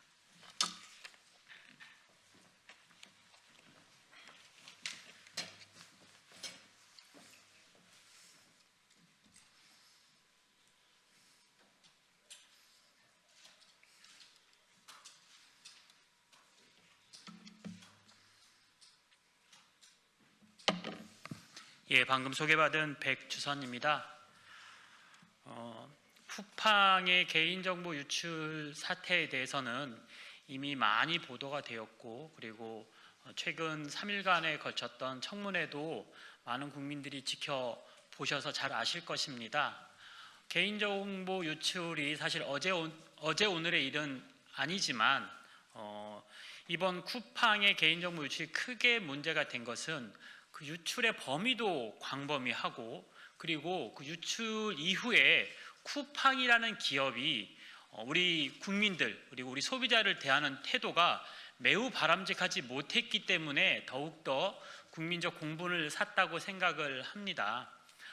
보통의 기업들은 소비자의 정보가 유출되었을 때 그에 대한 책임을 분명히 지려고 하는 태도를 보이거나 적어도 크게 사과를 하고 대책을 마련하기 위해서 고심하는 모습은 보였다고 생각을 합니다. 그런데 이번 쿠팡의 경우에는 그 피해 규모를 줄이고 그리고 대책의 범위를 축소하는 데 급급했을 뿐이고, 실제로 유출의 경위와 범위에 대한 진상에 대해서 정확하게 밝히지 않았고, 오히려 그것을 은폐하기 위한 여러 정황들과 증거들이 제시되었습니다. 그럼에도 불구하고 3일간 이어졌던 청문회에서도 제대로 된 사과는커녕 어떠한 근본적인 대책이라든지 소비자와 국민의 피해에 대한 보상을 약속하는 모습은 볼 수가 없었습니다. 이미 많은 법무법인과 그리고 국민들이 사실은 3천만 명이 넘는 국민들이 쿠팡에 가입되어서 물건을 사고 그리고 여러 가지 이 정보들을 교류하고 있는 상황에서 이미 많은 사람들이 유출된 정보에 대한 책임을 묻기 위해 소송에 참여하고 있습니다. 그럼에도 불구하고 우리가 새롭게 집단 소송을 준비하고 이 기자회견을 하는 것은 크게 이제 두 가지 이유가 있습니다. 더 많은 국민들이, 더 많은 사람들이 쿠팡의 개인정보 유출 행위와 그리고 그 책임에 대한 책임을 분명하게 묻고자 하는 그 의지를 다시 한 번 더 강하게 보일 필요가 있겠다라는 것이고요. 그리고 현재 집단 소송제가 제대로 된 집단 소송제가 없기 때문에 이와 같은 국민들의 피해, 소비자의 피해가 만연하고 그것이 회복이 되고 있지 않습니다. 그래서 많은 국민들이 집단 소송이라는, 정확하게는 공동 소송인데요, 공동 소송에 참여함으로써 피해 회복을 꾀하고 나아가서 제대로 된 집단 소송 제도를 도입하기 위한 촉구를 하기 위한 목적이 첫 번째입니다. 그와 같은 법안이 실은 문재인 정부 때에도 법무부를 중심으로 만들어졌으나 통과에는 이르지 못했고, 여전히 집단 소송제가 여러 기업들, 특히나 많은 대기업들의 반대에 의해서 막혀 있는데, 이와 같은 법제도의 개선 없이는 지금 쿠팡의 개인정보 유출과 그에 따른 무책임한 기업의 태도가 도저히 근절될 수 없기 때문에 집단 소송제라는 법 제도의 정비를 통해서 이와 같은 행위의 재발을 방지하고자 하는 그런 목적을 다시 한번 나타내고자 하는 것입니다. 그리고 두 번째는 이 소송을 통해서 얻을 경제적 이익. 우리나라는 참 소비자 피해에 대한 법원에서 인정되는 위자료라든지 손해배상액이 너무 적습니다. 국민의 굉장히 소중한 이름, 주민등록번호, 그리고 주소, 그리고 물품 구입 내역들, 다양하고 내밀한 중요한 정보들이 유출되었음에도 불구하고 법원에서 인정되는 금액이 그리 많지 않습니다. 10만 원, 20만 원 이렇게 아주 적은 금액만이 위자료라는 이름으로 인정되고 있는데 현실이 이제 그렇다라는 점을 이제 먼저 지적을 하고요. 그럼에도 불구하고 여기서 얻은 수익을 여러 이제 사회복지 공동모금이라든지 우리가 신뢰할 수 있는 여러 공익단체에 환원함으로써 이 소송이 단지 개인적인 손해를 배상받고 거기서 그치자는 것이 아니라 거기서 얻은 소득을, 경제적 이득을 사회에 환원하는 공익적인 활동에 쓰고자 하는 것, 그리고 그것이 그런 과정을 통해서 다시 한번 쿠팡의 법적 책임과 그 책임을 재발하지 않도록 하는 과정에 기여할 수 있도록 하자는 취지에서 이번 공동소송을 마련한 것이고, 그 뜻을 이제 높이 사서 최민희 의원께서 과방위 위원장이라는 위치에서 이 기자회견을 마련해 주었다고 생각을 합니다. 결론적으로 말씀을 드리면 이번 소송은 쿠팡에 대한 법적 책임을 명확히 묻고, 그리고 이러한 일들이 재발되지 않도록 집단소송제도를 제대로 도입하는 데 그 역할을 저희들도 분명히 할 것이라는 약속과 국회에 대한 촉구, 그리고 여기서 얻어질 이익을 다시 사회에 환원하는 과정을 통해서 이 과정이 조금 더 우리 국민들에게 그리고 우리 사회에 기여할 수 있는 과정으로 삼고자 노력할 것이고, 그런 입장에서 오늘 기자회견을 하게 되었습니다. 이 자리에 계신 기자님들 그리고 많은 국민들이 저희 취지에 동감을 하신다면 집단소송, 저희가 준비하고 있는 집단소송에 많이 참여하셔서 쿠팡에 대한 법적 책임을 묻고 법제도 개선과 그리고 사회에 기여하는 길에 함께 했으면 좋겠습니다. 감사합니다. 네, 이어서 박희영 변호사의 발언이 있겠습니다. 네, 방금 소개받은 박희영 변호사입니다. 약탈경제 반대 행동과 법무법인 휘명 산업정책연구소를 대표해서 오늘 기자회견문을 발표하도록 하겠습니다. 이번 사태의 본질이 데이터 주권의 문제라는 점, 그리고 이 데이터 주권을 지키기 위해서 당장 정부와 국회가 해야 할 일들에 대해서 촉구하고자 합니다. 존경하는 국민 여러분, 그리고 기자 여러분, 오늘 우리는 전자상거래 시장의 독점적 사업자인 쿠팡에서 발생한 3,370만 명의 대규모 개인정보 유출 사태를 규탄하고 무너진 대한민국의 데이터 주권을 바로 세우기 위해 이 자리에 섰습니다. 사태 발생 후 상당한 시간이 지났습니다. 그러나 쿠팡은 한국법인 대표를 미국인으로 교체했을 뿐 실질적인 대책은 내놓지 않고 있습니다. 분노한 소비자들은 각자 도생의 길을 찾아 소송에 나서고 있습니다.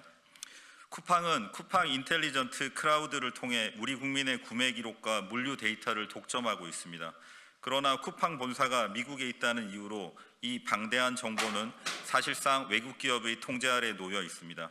이는 우리 정부와 국민이 스스로의 데이터에 대한 통제권을 상실한 중대한 데이터 주권 침해 사태입니다. 우리는 오늘 쿠팡의 법 위반 행위를 지적하며 개인정보보호위원회를 비롯한 정부의 즉각적인 조치를 촉구합니다. 첫째, 쿠팡은 안전성 확보 조치를 의무를 위반했습니다. 3,370만 명의 정보가 유출된 사실 자체가 기술적, 관리적 보호 조치를 소홀히 했음을 증명합니다. 둘째, 쿠팡은 개인정보 국외 이전 절차를 무시했습니다. 한국 이용자 정보를 국외 서버에 저장하면서도 법정 고지사항을 누락하거나 엄격한 요건을 준수하지 않은 의혹이 매우 큽니다. 셋째, 쿠팡은 대한민국 강행 규정인 개인정보보호법의 적용을 회피하고 있습니다. 외국계 기업일지라도 국내 이용자에게 영향을 미치는 경우 우리 법의 적용을 받는 것이 대법원의 판례입니다.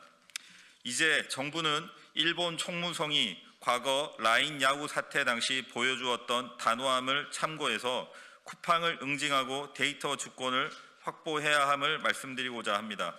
첫째, 즉각 데이터 국내 서버 이전 명령을 시행하십시오. 개인정보보호법 제64조 제1항 제3호에 근거해서 현재 쿠팡의 클라우드에 있는 모든 이용자 정보를 대한민국 내 서버로 이전하도록 명령해 주십시오. 둘째, 역대 최대 규모의 과징금을 부과하십시오. 개정된 법에 따라 전체 매출액의 3%를 과징금으로 부과해서 외국 기업이 더 이상 우리 법을 경시하지 못하게 해야 합니다. 셋째, 즉각 데이터 현집 입법에 나서 주십시오. 국회는 EU와 중국의 사례처럼 국내 이용자 정보를 국내 클라우드 업자가 관리하도록 강제하는 법안을 마련해 주십시오. 이것만이 장차 제2의 쿠팡 사태가 우려되는 넷플릭스, 우버 등의 데이터 독점 문제를 방지할 수 있습니다. 국민 여러분, 데이터는 21세기 인공지능 시대의 원유이자 국가의 자산입니다. 독점적 지위를 이용해서 우리 국민의 정보를 국외로 빼돌리고 사고가 나도 책임지지 않는 쿠팡의 행태를 더 이상 묵과할 수 없습니다. 우리는 이미 개인정보보호위원회에 정식 진정서를 제출했고 오늘 정부와 국회가 3,370만 정보 주체의 무너진 권리를 구제하고 대한민국의 데이터 주권을 확립하여 줄 것을 거듭 촉구하고자 합니다. 약탈경제 반대 행동이었습니다.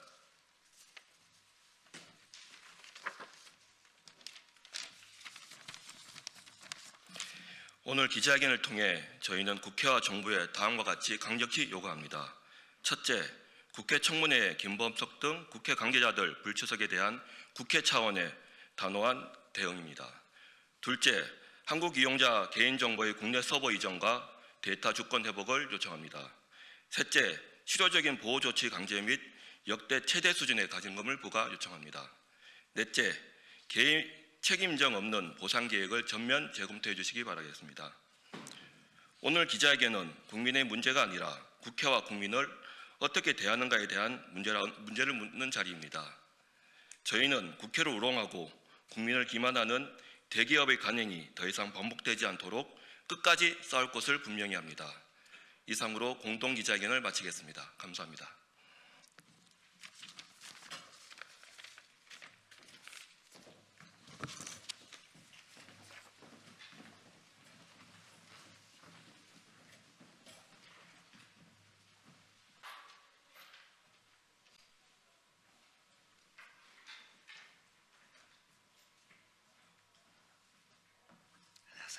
새해 복 많이 받으십시오.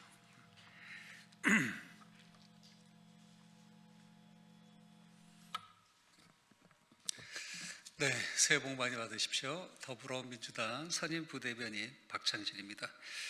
윤석열 사우나 집무실 관련한 논평 브리핑 드리겠습니다. 윤석열 사우나 집무실은 대통령 자격과 본분을 내던진 인식의 상징입니다. KBS를 통해 공개된 윤석열의 용산 집무실 내 사우나와 관련된 영상은 국민적 분노를 다시금 불러일으키고 있습니다. 이번 사안은 단순한 편의시설 논란을 넘어 윤석열이 재임 시절 국가 권력과 국민의 세금을 어떤 인식으로 사용해 왔는지를 여실히 드러내는 중대한 대목입니다. 대통령의 집무 공간은 개인의 휴식 공간이 아니라 국가 운영의 핵심 공간입니다.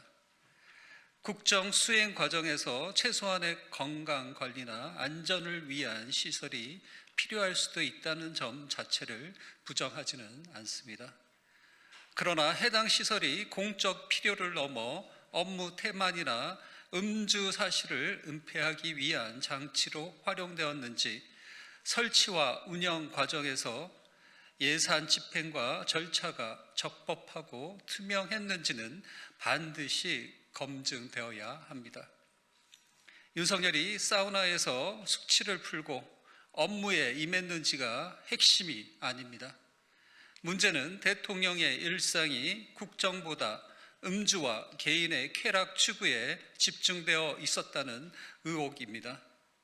이미 2023년 2월 국정원 업무보고 당시 윤석열이 공식 업무보고를 형식적으로 마친 뒤 업무 중 폭탄주를 돌렸다는 의혹이 제기된 바 있습니다.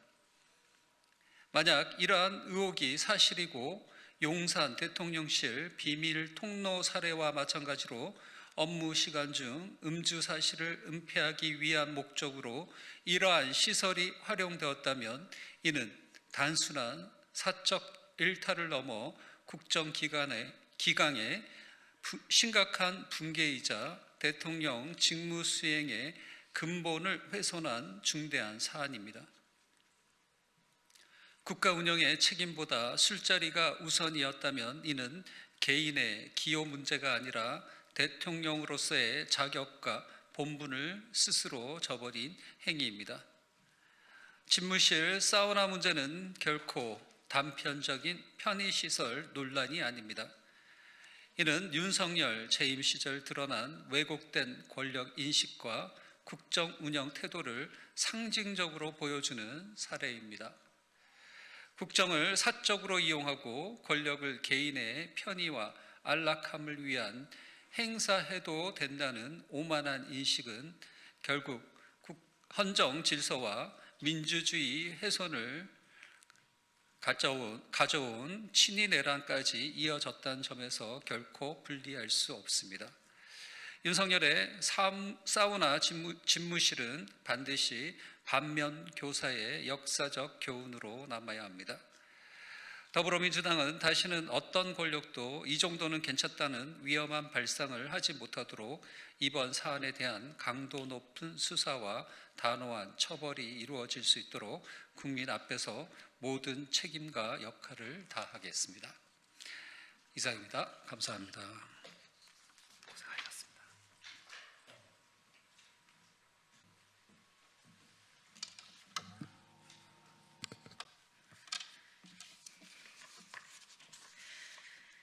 네, 진보당 대변인 홍희진입니다.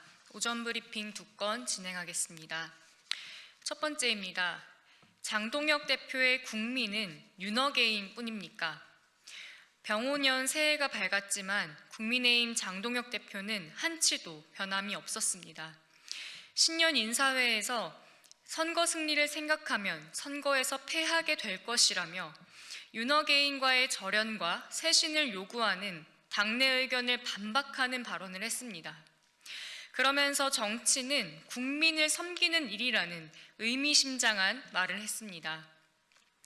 장동혁 대표가 섬기는 국민은 여전히 오직 윤어게인에만 머무르고 있다는 것이 재차 드러났습니다.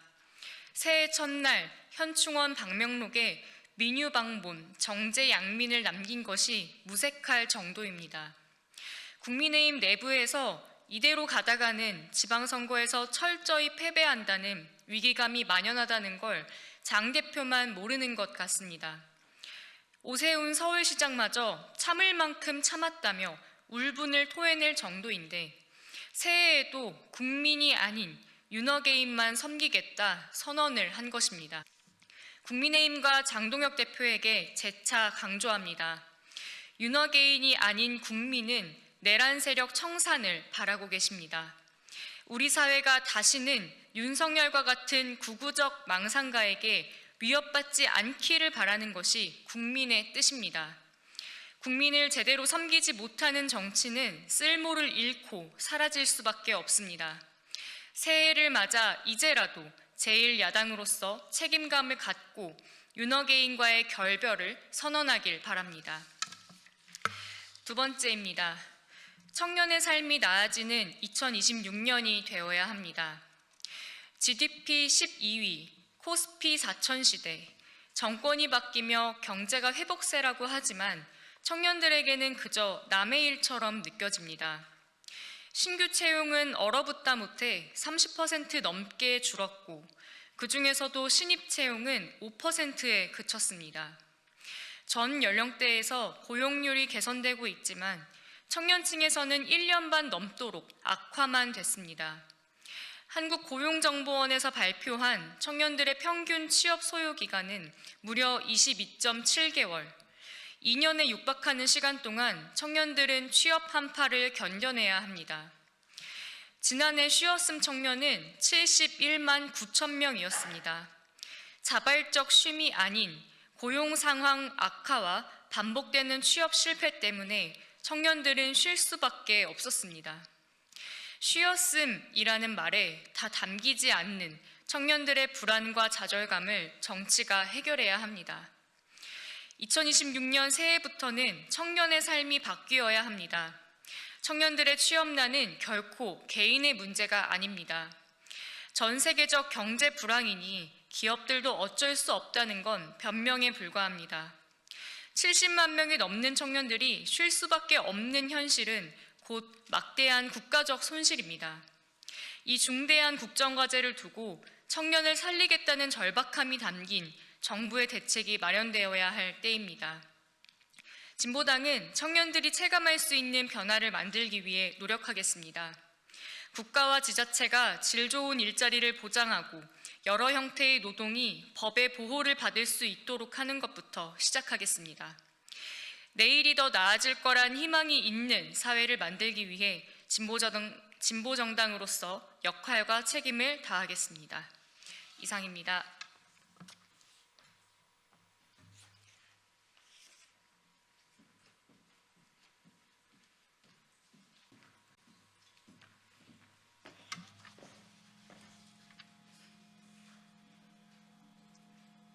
국민의힘 수석 대변인 박성훈입니다. 2026년 첫 온마이크를 진행하도록 하겠습니다. 총 3건입니다.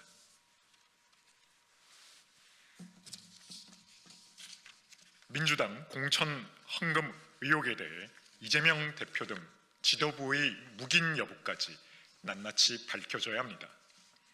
더불어민주당의 공천 비리 의혹이 연일 터져나오고 있습니다. 1억 원 공천 헌금 의혹의 강선우 의원을 향한 뒷북 제명과 김병기 전 원내대표에 대한 뒤늦은 징계 절차 착수는 골물대로 골문 함부를 가리기 위한 전형적인 위장 정치 쇼에 불과합니다. 지금까지 드러난 것만 봐도 민주당의 공천이 더 이상 시스템이 아닌 돈과 권력이 작동한 상납 공천이었다는 의심을 피하기 어렵습니다. 더욱 충격적인 것은 이른바 새우깡 쇼핑백으로 불리는 불법 정치자금 의혹입니다. 전직 동작구 구의원들이 제출했던 탄원서에는 김병기 의원 측에 수천만 원이 전달됐다가 몇 개월 뒤 돌려받았다는 취지의 내용이 담긴 것으로 전해졌습니다. 이도 못하자 당시 탄원서가 당 지도부를 거쳐 윤리감찰단에 접수됐으나 김 전 원내대표가 감찰을 무마할 방법을 찾으라고 지시했다는 보도까지 이어지고 있습니다. 이게 사실이라면 조직적 은폐 시도 여부까지 의심케 하는 대목입니다. 특히 탄원서에 등장하는 구정선물로는 너무 많고 공천 헌금으로는 적다는 내용은 민주당의 도덕성이 어디까지 무너졌는지를 여실히 보여줍니다. 이는 개인 비리를 넘어 민주주의 절차에 대한 심각한 훼손입니다. 문제는 여기서 끝나지 않습니다. 해당 탄원서가 2024년 총선을 앞두고 당 대표실에 전달됐다는 주장이 잇따르는 가운데 당시 대표였던 이재명 대통령이 이 의혹을 인지했는지, 인지했다면 왜 수사 의뢰나 후속 조치가 없었는지에 대한 의문은 이제 정치적 공방의 차원을 넘어섰습니다. 만약 당시 이재명 당대표거나 당대표실 차원에서 공천 뇌물 의혹을 인지하고도 아무런 조치를 취하지 않았다면 이는 관리 소홀을 넘어 공천비리 묵인 또는 방치에 해당할 수 있는 매우 중대한 사안입니다. 이 역시 수사를 통해 진실을 가려야 합니다. 국민의힘은 강력히 촉구합니다. 강선우 의원은 탈당과 제명 뒤에 숨지 말고 즉각 의원직을 사고 수사를 받아야 합니다. 또한 김병기 전 원내대표의 불법 정치자금 수수 및 공천 개입 의혹에 대해 수사당국은 한치의 의혹도 남기지 말고 낱낱이 밝혀야 합니다. 이제 특검을 통해 그 진실을 규명할 차례입니다. 또한 당시 이재명 대표가 이 모든 비리 정황을 알고도 묵인 방조했는지도 국민 앞에 분명히 드러나야 할 것입니다. 국민은 민주당의 뿌리 깊은 부패와 그 책임을 끝까지 지켜보고 있습니다.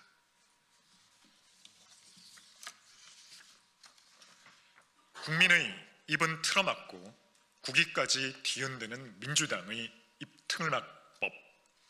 더불어민주당이 밀어붙이고 이재명 대통령이 완성한 정보통신망법 개정안이 표현의 자유 훼손을 넘어 통상 갈등의 불씨로 번지고 있습니다. 미국 국무부는 이 법이 미국 기반 플랫폼 기업의 활동을 위축시키고 표현의 자유를 훼손할 수 있다며 공식적인 우려를 표명했습니다. 이미 통과된 동맹국의 법률에 대해 미국 정부가 즉각 문제를 제기한 것은 이 사안을 단순 국내 입법이 아니라 외교 통상 리스크로 인식하고 있다는 유럽연합의 디지털 서비스법에 대해 강하게 반발해온 상황에서 이를 본뜬 한국의 입법이 통상 문제로 이어질 수 있다는 점은 이미 충분히 예견된 일이었습니다.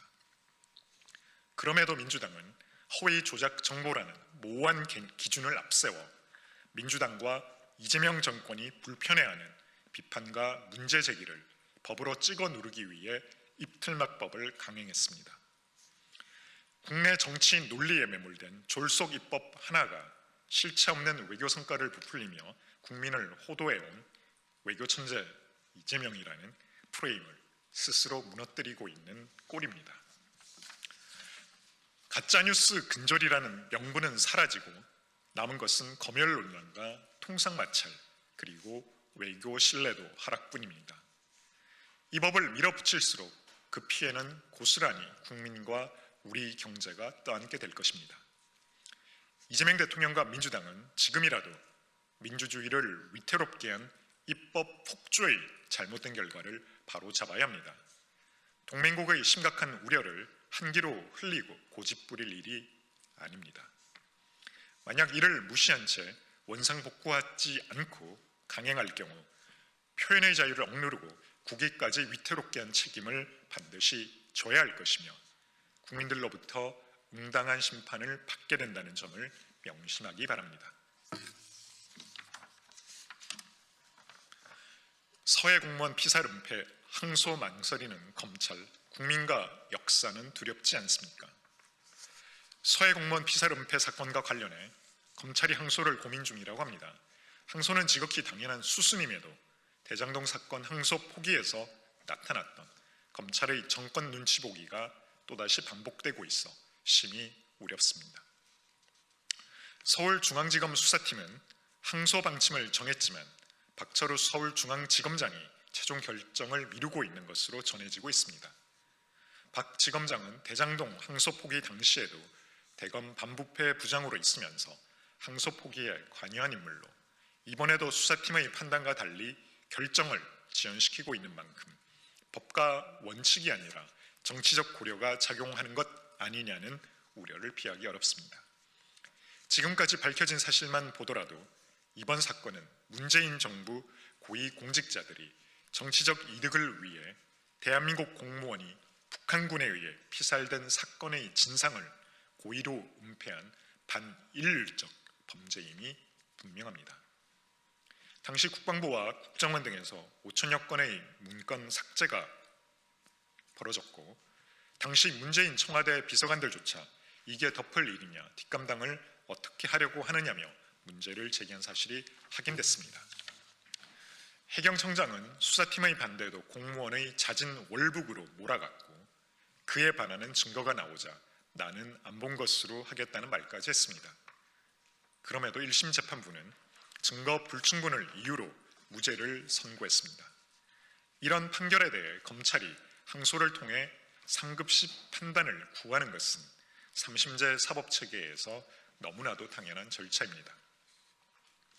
그런데도 이재명 대통령과 김민석 국무총리는 1심 판결 직후 이를 사실상 조작 기소라고 단정하며 항소 포기와 수사검사 감찰까지 거론했습니다. 이는 사실상의 수사 재판 개입이자 노골적인 압박입니다. 서해 공무원 피살 은폐 사건은 항소 포기로 덮을 수 있는 사건이 아닙니다. 우리 국민의 생명이 무참히 희생되었고 국민의 생명을 보호해야 할 국가가 적절한 조치는커녕 진실을 은폐한 희대의 사건입니다. 만약 이번에도 검찰이 정권의 보복이 두려워 항소를 포기한다면 검찰 스스로 존재 이유를 부정하는 것이며 그 순간 검찰은 역사 앞에 씻을 수 없는 오점을 남기게 될 것입니다.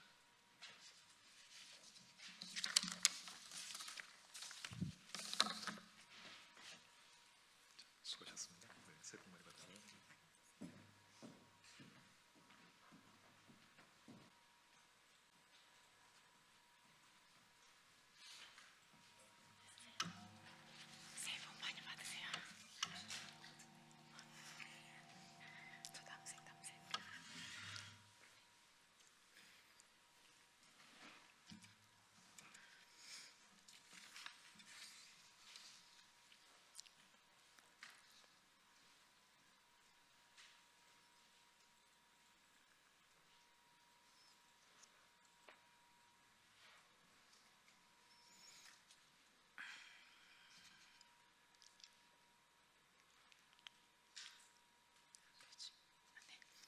진보당 대변인 신미연입니다. 브리핑을 시작하겠습니다. 하나의 중국 원칙 존중은 대한민국의 국익과 동북아 평화를 위해서 필요합니다. 이재명 대통령이 1월 4일에서 5일 중국을 국빈 방문해 두 번째 한중 정상회담을 진행합니다. 이번 방문은 윤석열 정부 시기 미국 중심의 가치 외교를 심각하게 훼손된 한중 관계를 복원하고 전면적 협력 동반자 관계로 발전시키는 중요한 출발점이 될 것입니다. 정부가 다양한 경제 사회 의제를 준비한 만큼 뚜렷한 성과가 나기를 기대합니다. 지금 한중 관계는 단순한 양자 관계를 넘어 한반도와 동북아 평화를 좌우할 중요한 분기점에 있습니다. 미국의 NSS 보고서는 제1도련선 전략을 강조하며 한국과 일본을 미국의 대중국 군사 전략의 전면에 세우려 하고 있습니다. 이러한 미국의 전략이 한국에게 대단히 위험하다는 것은 다카이치 사나이 일본 총리의 대만 유사시 개입 발언 이후 불거진 중일 간 갈등을 통해서도 확인할 수 있습니다. 무엇보다 중국의 오해를 불식하고 한국의 외교적 자율성을 확보해야 합니다. 그런 점에서 하나의 중국 원칙 존중은 필요한 조치입니다. 청일전쟁 이후 일본의 강제에 할양된 대만이 1945년 일본 패망과 함께 중국에 반환된 역사적 맥락에 근거한 것입니다. 이는 또 국제사회에서 1971년 유엔 총회를 통해 중화인민공화국을 유일한 합법정부로 인정하고 대만을 배제시킨 국제사회에서 형성된 질서이기도 합니다. 노태우 정부도 1992년 한중 수교 때 하나의 중국 원칙을 존중한다고 명시했습니다. 그런 측면에서 본다면 한미 팩트시트 때 언급된 대만 해협의 평화 안정 중요성은 한국에게 덫이 될 수 있는 매우 위험한 표현으로 신중했어야 합니다. 이제라도 정책의 일관성으로 바로잡아야 합니다. 대만 해협의 안정은 군사적 압박이나 개입이 아니라 관련 당사자 간의 전략적 소통, 긴장 완화를 통해서 지속 가능하다는 점을 반드시 분명하게 밝혀야 합니다. 이 모든 일들은 한국이 원하지 않는 제3국의 전쟁에 휘말리지 않기 위한 최소한의 외교 원칙입니다. 이미 2025년 4월 진보당을 포함한 23명의 국회의원은 대만 해협 유사시 군사, 경제, 정치적 개입을 선제적으로 거부할 것을 정부에 촉구한 바 있습니다. 한국 정부는 주변국들과 설린 우호의 관계를 유지하며 한반도와 동북아 안정과 평화를 지켜야 할 책임이 있습니다. 미국, 중국, 대만 사이의 갈등에 한국이 군사 정치적으로 개입해야 할 이유도 그럴 의사도 없다는 점을 분명히 해야 합니다.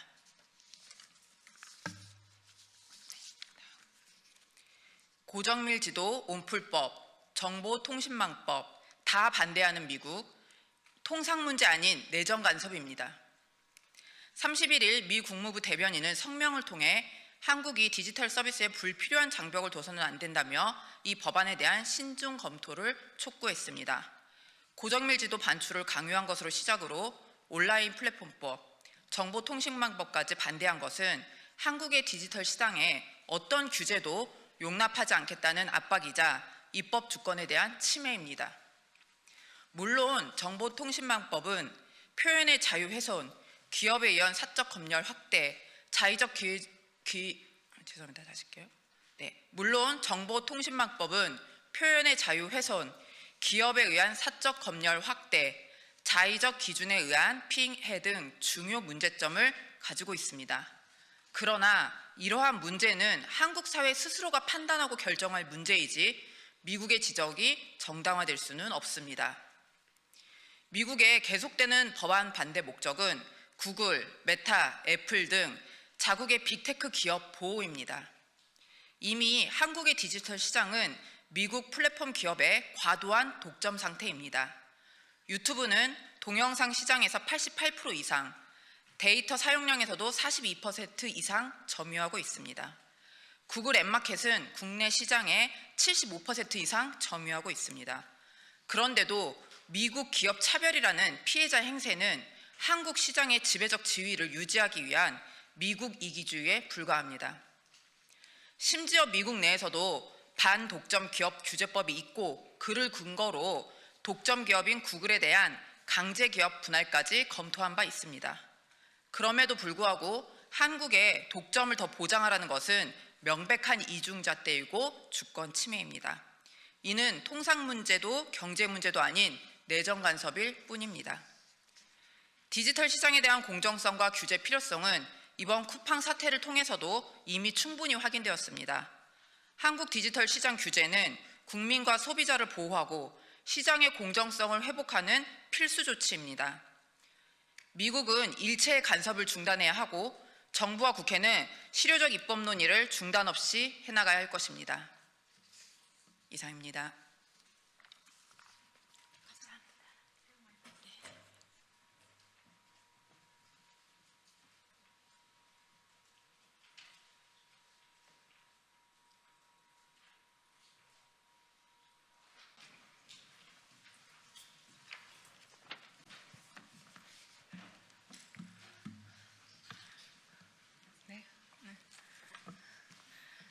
안녕하십니까. 더불어민주당 백혜련 국회의원입니다. 저는 오늘 이 자리에 이번 보궐선거 원내대표에 출마하기 선언을 하기 위해서 이 자리에 섰습니다. 정말 절박한 심정으로 당이 위기 상황입니다. 위기를 돌파하기 자리를 기꺼이 맡겠다는 생각을 했습니다. 절박한 심정으로 출마 선언문을 낭독하겠습니다. 존경하는 국민 여러분, 당원 동지 여러분, 그리고 선배 동료 의원 여러분, 국회의원 백혜련입니다. 지금 민주당은 해명이 아니라 방향을 바로잡고 혁신해야 할 시점입니다. 이재명 정부가 개혁의 돛을 올리고 나아가야 할 중차대한 시기에 여당 스스로 국민의 신뢰를 흔드는 상황을 만들었습니다.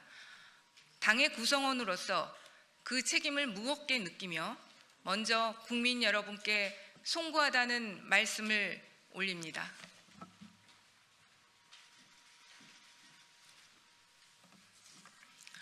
이럴 때 집권 여당이 보여야 할 모습은 변명이 아니라 책임이고 필요한 것은 말이 아니라 결과를 만들어내는 리더십입니다. 이제 여당인 민주당은 개혁과 국정 성과로 국민께 답해야 합니다. 내란으로 무너진 민주주의를 바로 세우고 국정 성과로 국민의 신뢰를 회복하여 다가오는 지방선거에서 반드시 승리해야 합니다. 지금 민주당에 필요한 원내대표는 단순한 갈등 관리자가 아니라 위기를 수습하고 일을 끝내는 사람입니다. 저 백혜련은 그 책임을 피하지 않기 위해 원내대표에 출마합니다.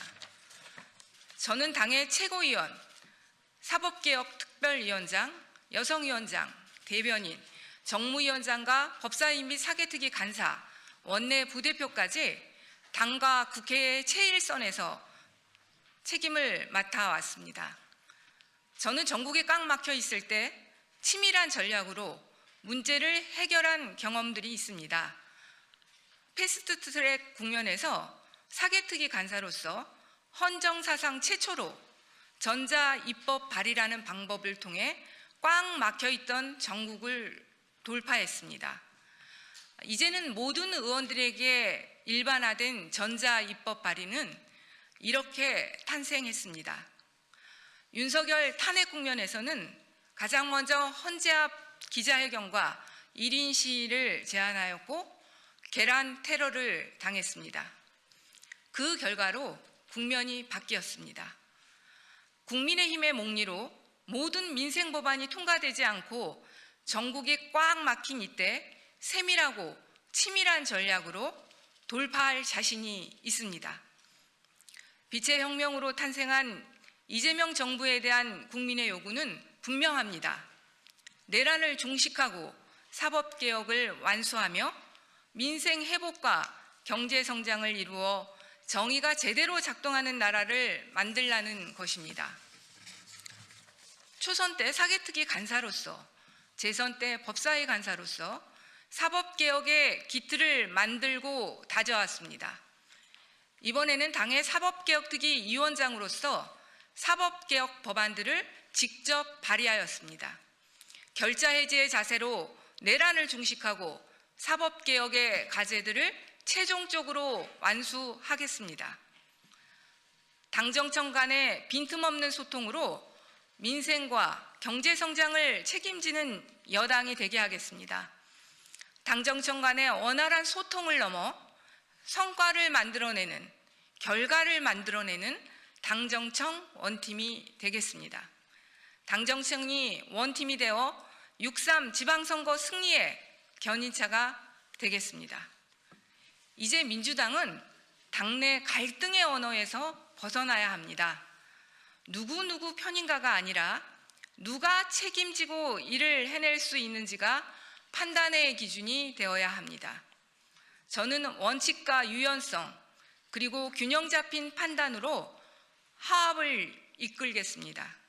원칙을 훼손하는 타협은 하지 않겠습니다. 확실한 실력을 바탕으로 여당을 여당답게 만들겠습니다. 저 백혜련 4가지를 약속드립니다. 첫째, 국민들의 눈높이에 맞추어 당내 비리에 대한 무관용 원칙을 예외 없이 적용하겠습니다. 국민들이 이제 되었다고 할 때까지 철저하고 엄격하게 원칙을 적용하겠습니다. 비위가 발생하면 윤리심판원에 자동 해부하고 주요 당직이나 국회직을 맡고 있다면 즉각 배제하겠습니다. 2016 지방선거 공천에서도 이 원칙이 바로 적용되도록 하겠습니다. 결정 전까지 당원권을 제한해 여당의 책임과 기준을 분명히 세우겠습니다. 둘째, 결과가 나오는 소통과 당원 참여 시스템을 구축하겠습니다. 상임위 중심의 실무 당정청 협의를 정례화해 당정청 원팀으로 민생을 챙기겠습니다. 당원 제한 입법 시스템을 통해 당원의 참여 시스템을 만들고 당원이 함께 국정의 주체가 되는 정당을 만들겠습니다. 셋째, 당정청 간의 긴밀한 협력을 통해 국정과제 신속 이행 시스템을 구축하겠습니다. 당정청 간의 빈틈없는 소통으로 과제를 상시 점검하고 기한을 정해 반드시 완수하겠습니다. 당정청 간의 소통과 조율을 확실히 강화하여 예측 가능한 정치, 신뢰받는 정책으로 국민이 체감할 수 있는 변화를 만들겠습니다. 넷째, 의원총회를 활성화하겠습니다. 정례적인 의원총회를 통하여 일방적 통보와 보고 형식의 의원총회가 아니라 실질적으로 의원들이 의견을 제시하고 토론할 수 있는 의원총회를 만들겠습니다. 원내 현안에 관해서는 의원들의 의견이 충분히 가감없이 반영되는 구조를 만들겠습니다. 존경하는 국민 여러분, 사랑하는 당원 동지 여러분, 저는 화려한 말로 신뢰를 얻지 않겠습니다. 100마디 말보다 실천으로, 구호보다 실력으로 평가받겠습니다. 앞으로 만들어갈 성과로 내란 종식과 사법개혁을 완수하고 민생을 바로 세워 여당을 여당답게 만들겠습니다. 정쟁에는 단호하게 대응하고 당정청 간의 긴밀한 소통으로 국정과제는 신속하게 추진하겠습니다. 명확한 방향성을 갖고 신뢰받는 여당, 실력 있는 여당을 만들겠습니다. 당정청 간의 빈틈없는 소통과 조율, 내란 종식과 사법개혁의 완성, 민생 회복과 경제 성장, 지방선거 승리, 그리고 이재명 정부의 성공, 100마디 말보다 백혜련, 결과로 말씀드리겠습니다. 감사합니다.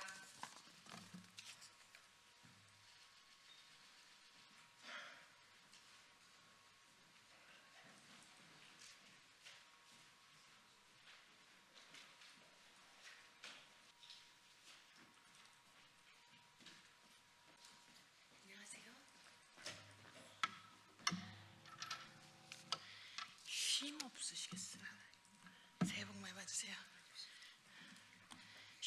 없이 기자회견을 오시니까 네. 이거부터요.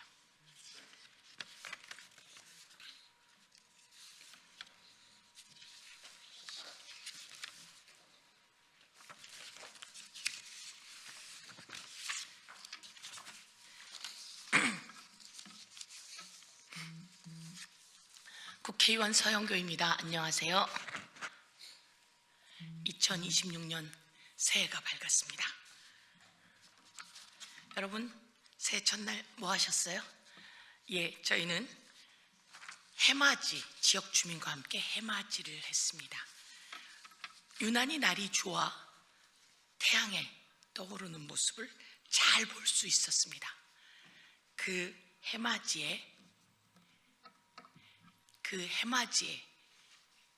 태양을 품에 안고 이제 2026년은 진짜 대한민국 계엄을 물리치고 내란 잔재를 완전히 뿌리 뽑고 진짜 대한민국 경제는 도약하고 정의는 강물처럼 흐르고 그리고 아이들부터 어른부터 아이들까지 행복한 그리고 세계로 도약하는 그런 대한민국이 되길 간절히 기도했습니다.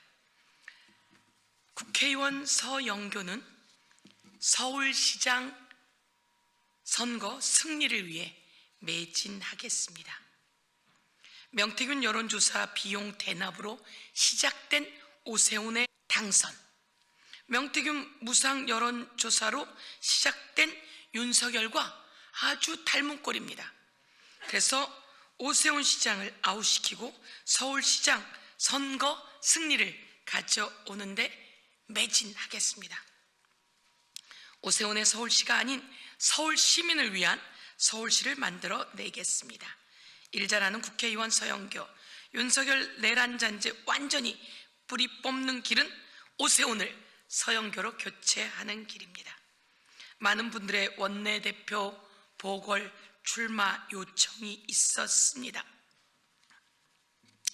이재명 정부의 진정한 성공을 위해 서울시장을 교체하는 것도 아주 중요한 일이라 판단했습니다.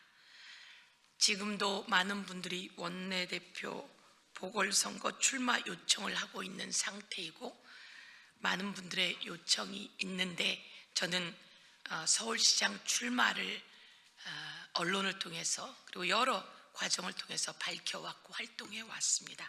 그래서 서울시장 선거 승리에 매진하도록 하겠습니다. 오세훈 시장이 참을 만큼 참았다며 당에 경고를 했다고 합니다. 오세훈 시장의 지지율이 계속 하락하고 있는 이유는 윤석열도 있겠으나 기본이 오세훈 때문입니다. 한강버스 그거하고도 다시 서울시장 될 생각을 하셨습니까? 그리고 시민단체와 약자들을 위한 예산 그렇게 팍팍 깎아놓고도 다시 서울시장 할 생각이었습니까? 서울링은 또 뭡니까? 그리고 종묘 앞에 세운 4구역은 뭡니까? 세운 4구역의 특별한 업체의 1조 특혜 의혹이 언론에 보도되고 있는데 그리고 희한한 것은 그 설계에 또 히림의 이름이 계속 나오고 있고 서울링 1조짜리 사업을 서울에 펼친다며 거기에도 또 제가 아직도 들어가 보니 설계자는 히림으로 되어 있더라고요. 한강버스는 국민을 위험에 빠뜨리고 버스의 역할은 전혀 하지 못하는 그 상황 속에서 도대체 왜 가덕중공업에 그 배를 만들게 했는지 오세훈에게서 윤석열과 김건희의 냄새가 납니다. 그런데도 또 서울시장에 눈독을 들이고 있으면 안 되죠. 오세훈 서울시장의 지지율이 뚝뚝뚝 떨어지고 있습니다.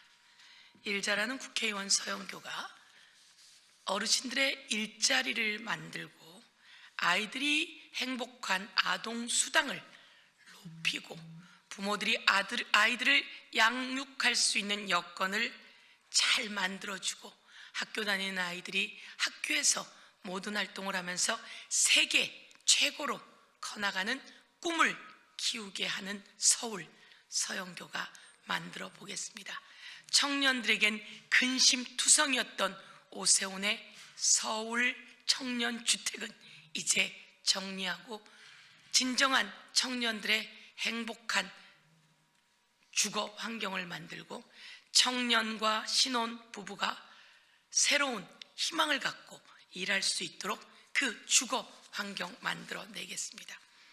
또 아이들이 있고 중년, 장년이 되었는데도 집이 없는 많은 분들을 위해 세금도 면제하는 방안을 제가 법안도 발의하고 통과도 시키고 했는데요.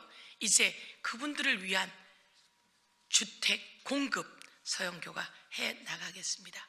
역세권을 중심으로 낡은 주택들을 국가가 그리고 서영교와 함께 재개발해내면서 청년과 신혼부부를 위한 주택들을 그곳 곳곳에 배치하고 아직도 집이 없어 아이들과 함께 주거 걱정을 하는 많은 장년과 중년을 위한 공간도 마련하도록 하겠습니다. 저는 여론조사가 새해 들어 많이 나왔고 서영교에 관한 지지율을 더 높이도록 하겠습니다. 정원호, 서영교, 정원호, 박주민 이런 이름의 전현희, 박홍근, 홍익표, 김영배 그렇죠? 예, 이런 분들과 함께 정말 좋은 서울시 만들어서 대한민국을 서울에서 저 땅끝 마을 해남까지 하나의 수도권으로 경쟁력이 되어 세계 최고의 국가 만들어내 보겠습니다. 또 한 가지 브리핑하도록 하겠습니다. 26년 1월 1일부터 시행되는 법이 있습니다. 바로 여러분 잘 알고 계시는 구하라법입니다. 구하라법이 26년 1월 1일부터 시행됩니다. 구하라법 만드는데 6년 걸렸습니다. 6년 걸렸고 시행되느라 또 1년이 지나갔습니다. 이제는 아이를 양육하지 않은 철면피 부모가 아이가 불의의 사고로 세상을 떠났을 때 아이가 남기고 간 재산 그리고 그 보험금, 그 보상금 등을 눈독을 들이고 가져가는 그 민법은 구하라법으로 개정되었습니다. 서영교가 대표 발의했고 20대, 21대, 22대에 걸쳐 대표 발의하면서 이제 통과시켰습니다. 여야가 22대 국회 1호 법안으로 선정해 가면서 통과시키기도 했습니다. 이재명 대통령께서도 대표 시절 구하라법을 꼭 통과시켜야 한다고 최고위원회의에서 이야기했는데요. 이제 26년 1월 1일부터 구하라법이 시행됩니다. 가수 구하라, 소방관이었던 구하라 강한을, 그리고 선원이었던 구하라 김종안, 그리고 대한민국의 부모의 사랑을 받지 못하고 양육을 받지 못한 채로 성장해 오다 목숨을 잃게 된 수많은 대한민국의 구하라, 그리고 엄마 아빠의 양육을 받지 못하는 수많은 구하라를 위해서 구하라법이 통과되었고 이제 하늘에서 더 사랑받고 더 행복한 그런 삶을 하늘에서 영위하길 기원합니다. 그리고 이제 아이들을 양육하지 않은 부모들은 처벌도 해야 되는 거 아니냐 이렇게 말씀드리면서 아이의 양육의 의무를 다할 것을 촉구합니다. 또 제가 대표 발의한 법이 하나 더 있습니다. 1월 1일을 기점으로 대표 발의했는데요. 주가 조작 원금 몰수 법안입니다. 주가 조작을 하면 그 수익을 환수하는 법안이 있습니다. 범죄 수익 추징에 관한 법률입니다. 입니다. 이 범죄 수익이 추징되어서 몰수되었는데 주가 조작을 했는데 수익만 몰수됩니다. 여러분, 그게 이해가 되십니까? 그래서 범죄 수익만이 아니라 주가 조작하면 원금까지 싹 몰수하게 하는 법안을 대표 발의했습니다. 공정한 자본시장, 대한민국의 경제 발전 만들어 가겠습니다.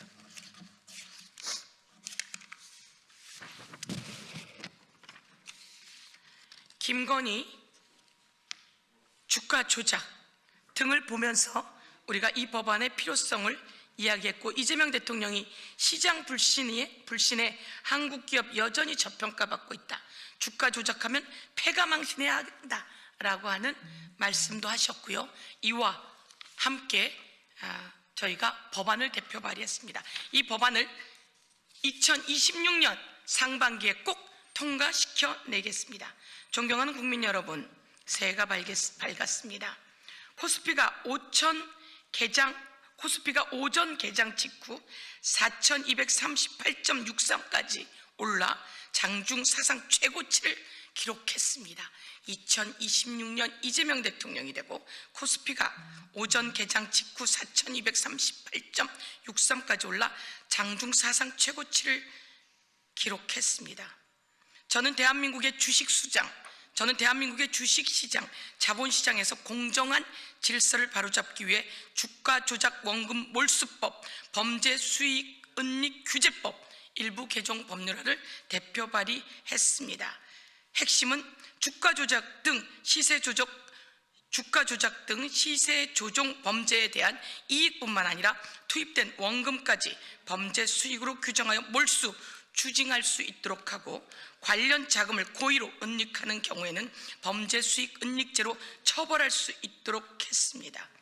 최근 김건희 특검은 수사 결과 발표를 통해 김건희 씨가 약 8억 1천만 원 상당의 부당이득을 취했고, 삼부토건, 웰바이오텍 주가 조작에도 관여했다고 밝혔습니다. 많은 국민께서 주가 조작으로 수십억을 벌어도 걸리면 이 일부만 내놓고 원금은 가져간다, 그러니 또다시 같은 범죄가 반복된다, 모두 몰수해야 한다라고 이야기하셨고, 이재명 대통령께서도 주가 조작하면 패가망신한다는 것을 확실히 보여주어야 한다. 지금은 주가 조작으로 얻은 이익만 몰수하지만 앞으로는 투입된 원금까지 전액 몰수해야 한다라고 2025년 9월 11일 청와대 영빈관에서 열린 취임 100일 기자회견에서 발표했습니다. 이와 맥락을 같이 해 국회의원 서영교가 주가 조작 원금까지 몰수하는 법안, 범죄 수익 은닉 규제법 개정안을 대표 발의했습니다. 더 이상 범죄 수익뿐만 아니라 원금까지 몰수하는 처벌이 될 수 있도록 하겠습니다. 이상으로 저의 기자회견을 마치고, 제가 서울특별위원회 서울시당 위원장을 맡고 있습니다. 많은 분들에게 여쭤보았습니다. 그랬더니 아이 낳고 기르기 좋은 서울시 만들어주세요, 아이들이 조금 더 살기 좋은 서울시 만들어주세요 라고 하셨습니다.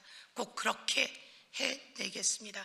저는 아이들의 아동수당을 18세까지 연장하는 법안을 대표 발의했습니다. 서울시의 예산이 52조입니다.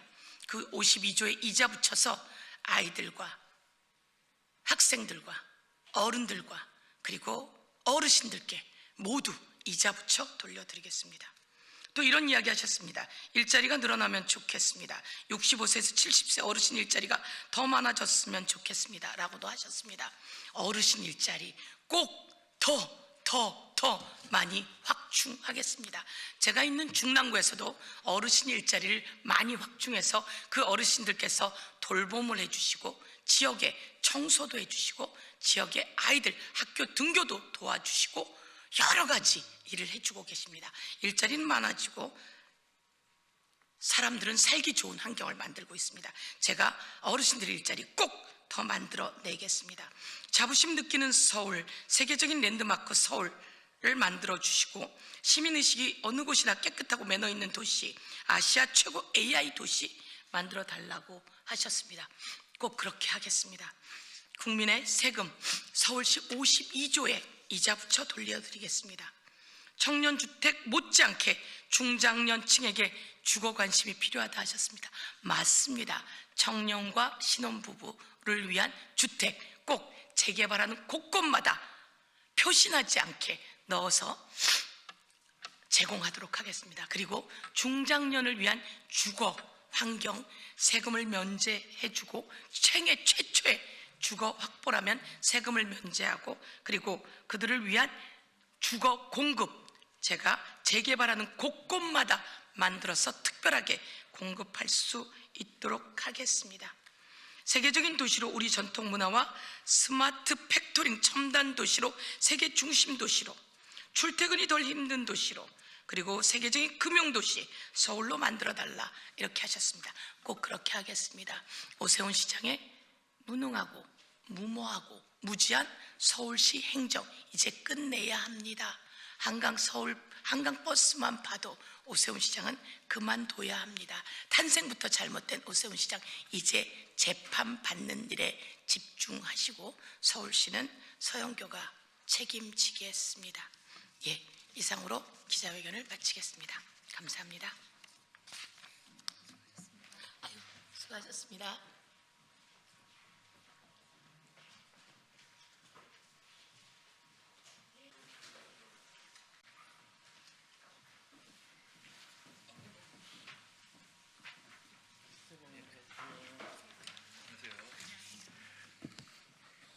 예, 예고해 드린 것처럼 국민의힘 소속 국회 과학기술정보방송통신위원회 위원들과 국민의힘 소속 국회 문화체육관광위원회 위원 일동으로 지금 정보통신망법 적각 개정 그리고 언론중재법 개정안 적각 중지를 촉구하는 기자회견을 시작하겠습니다. 예, 온라인 입틀막 다시 하겠습니다. 온라인 입틀막 정보통신망법 개정 다시 하겠습니다. 온라인 입틀막 정보통신망법 적각 개정 작업에 착수해야 합니다. 4년 전 유엔 인권보고관이 국회 표결을 중단하라는 사안을 보내고 바로 보냈던 그 똑같은 사안의 언론중재법 개정안도 더불어민주당은 적각 중단해야 합니다. 미국 국무부의 비판 저희가 수차례 경고한 그대로입니다. 오늘 언론 지면 뉴스에 정보통신망법에 대한 우려가 가득합니다. 곧 유엔 인권 특별보고관 등으로부터 4년 전과 똑같은 경고가 나올 것입니다. 4년 전에는 국회의장에게 표결 중단을 호소했고 유엔 총회를 앞두고 있던 문재인 대통령이 정무수석을 민주당에 보내 표결을 중단시켰습니다. 이번에는 정보통신망법을 12월 들어 정광석화처럼 해치우는 바람에 크리스마스 휴가에 들어간 국제기구들이 여기에 대응할 틈이 없었던 것입니다. 국제 여론을 따질 것도 없습니다. 우리나라 시민사회, 진보적 시민단체, 언론노조가 모두 걱정하던 일이었습니다. 또 미국에서만도 미국 워싱턴 포스트가 이례적인 특별 사설을 내고 중단을 촉구했던 일입니다. 이를 무시하고 정부 여당 스스로가 자초한 일입니다. 표현의 자유를 제한하려는 것은 민주주의 인계철선을 건드리는 것이기 때문에 국제사회 그리고 우리 시민사회가 예민할 수밖에 없습니다. 네, 국회 문화체육관광위 국민의힘 간사 박정호입니다. 저희 문화체육관광위에서도 더불어민주당이 제기한 언론중재법 개정안을 우리 국민의힘 문화체육관광위 소속 국회의원들은 단호히 반대합니다. 사설과 컬럼까지 반론보도와 정정보도 대상으로 삼은 일은 선진 민주주의 국가에서는 꿈도 꿀 수 없는 일입니다. 더불어민주당은 우리 시민사회 언론단체가 반대하는 내용을 도대체 어디서 가져왔습니까? 혹시 바이마르 공화국 붕괴 이후 독일입니까? 아니면 베네수엘라입니까? 광복 81주년 우리는 대한민국 헌법과 자유민주주의 시장 경제 원칙을 지키기 위해 언론 자유 억압, 사법 독립 침범에 단호히 반대합니다. 2026년 1월 2일 국민의힘 소속 국회 과학기술정보방송통신위원회 위원 및 국민의힘 소속 국회 문화체육관광위원회 위원 1동 이상입니다. 하셨어요? 감사합니다. 새해 복 많이 받으세요.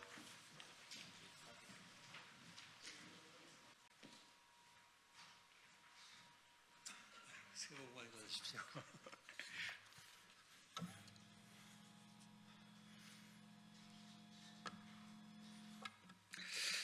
네, 더불어민주당 선임 부대변인 박창진입니다. 윤석열 용산 집무실 관련된 논평 브리핑 드리겠습니다.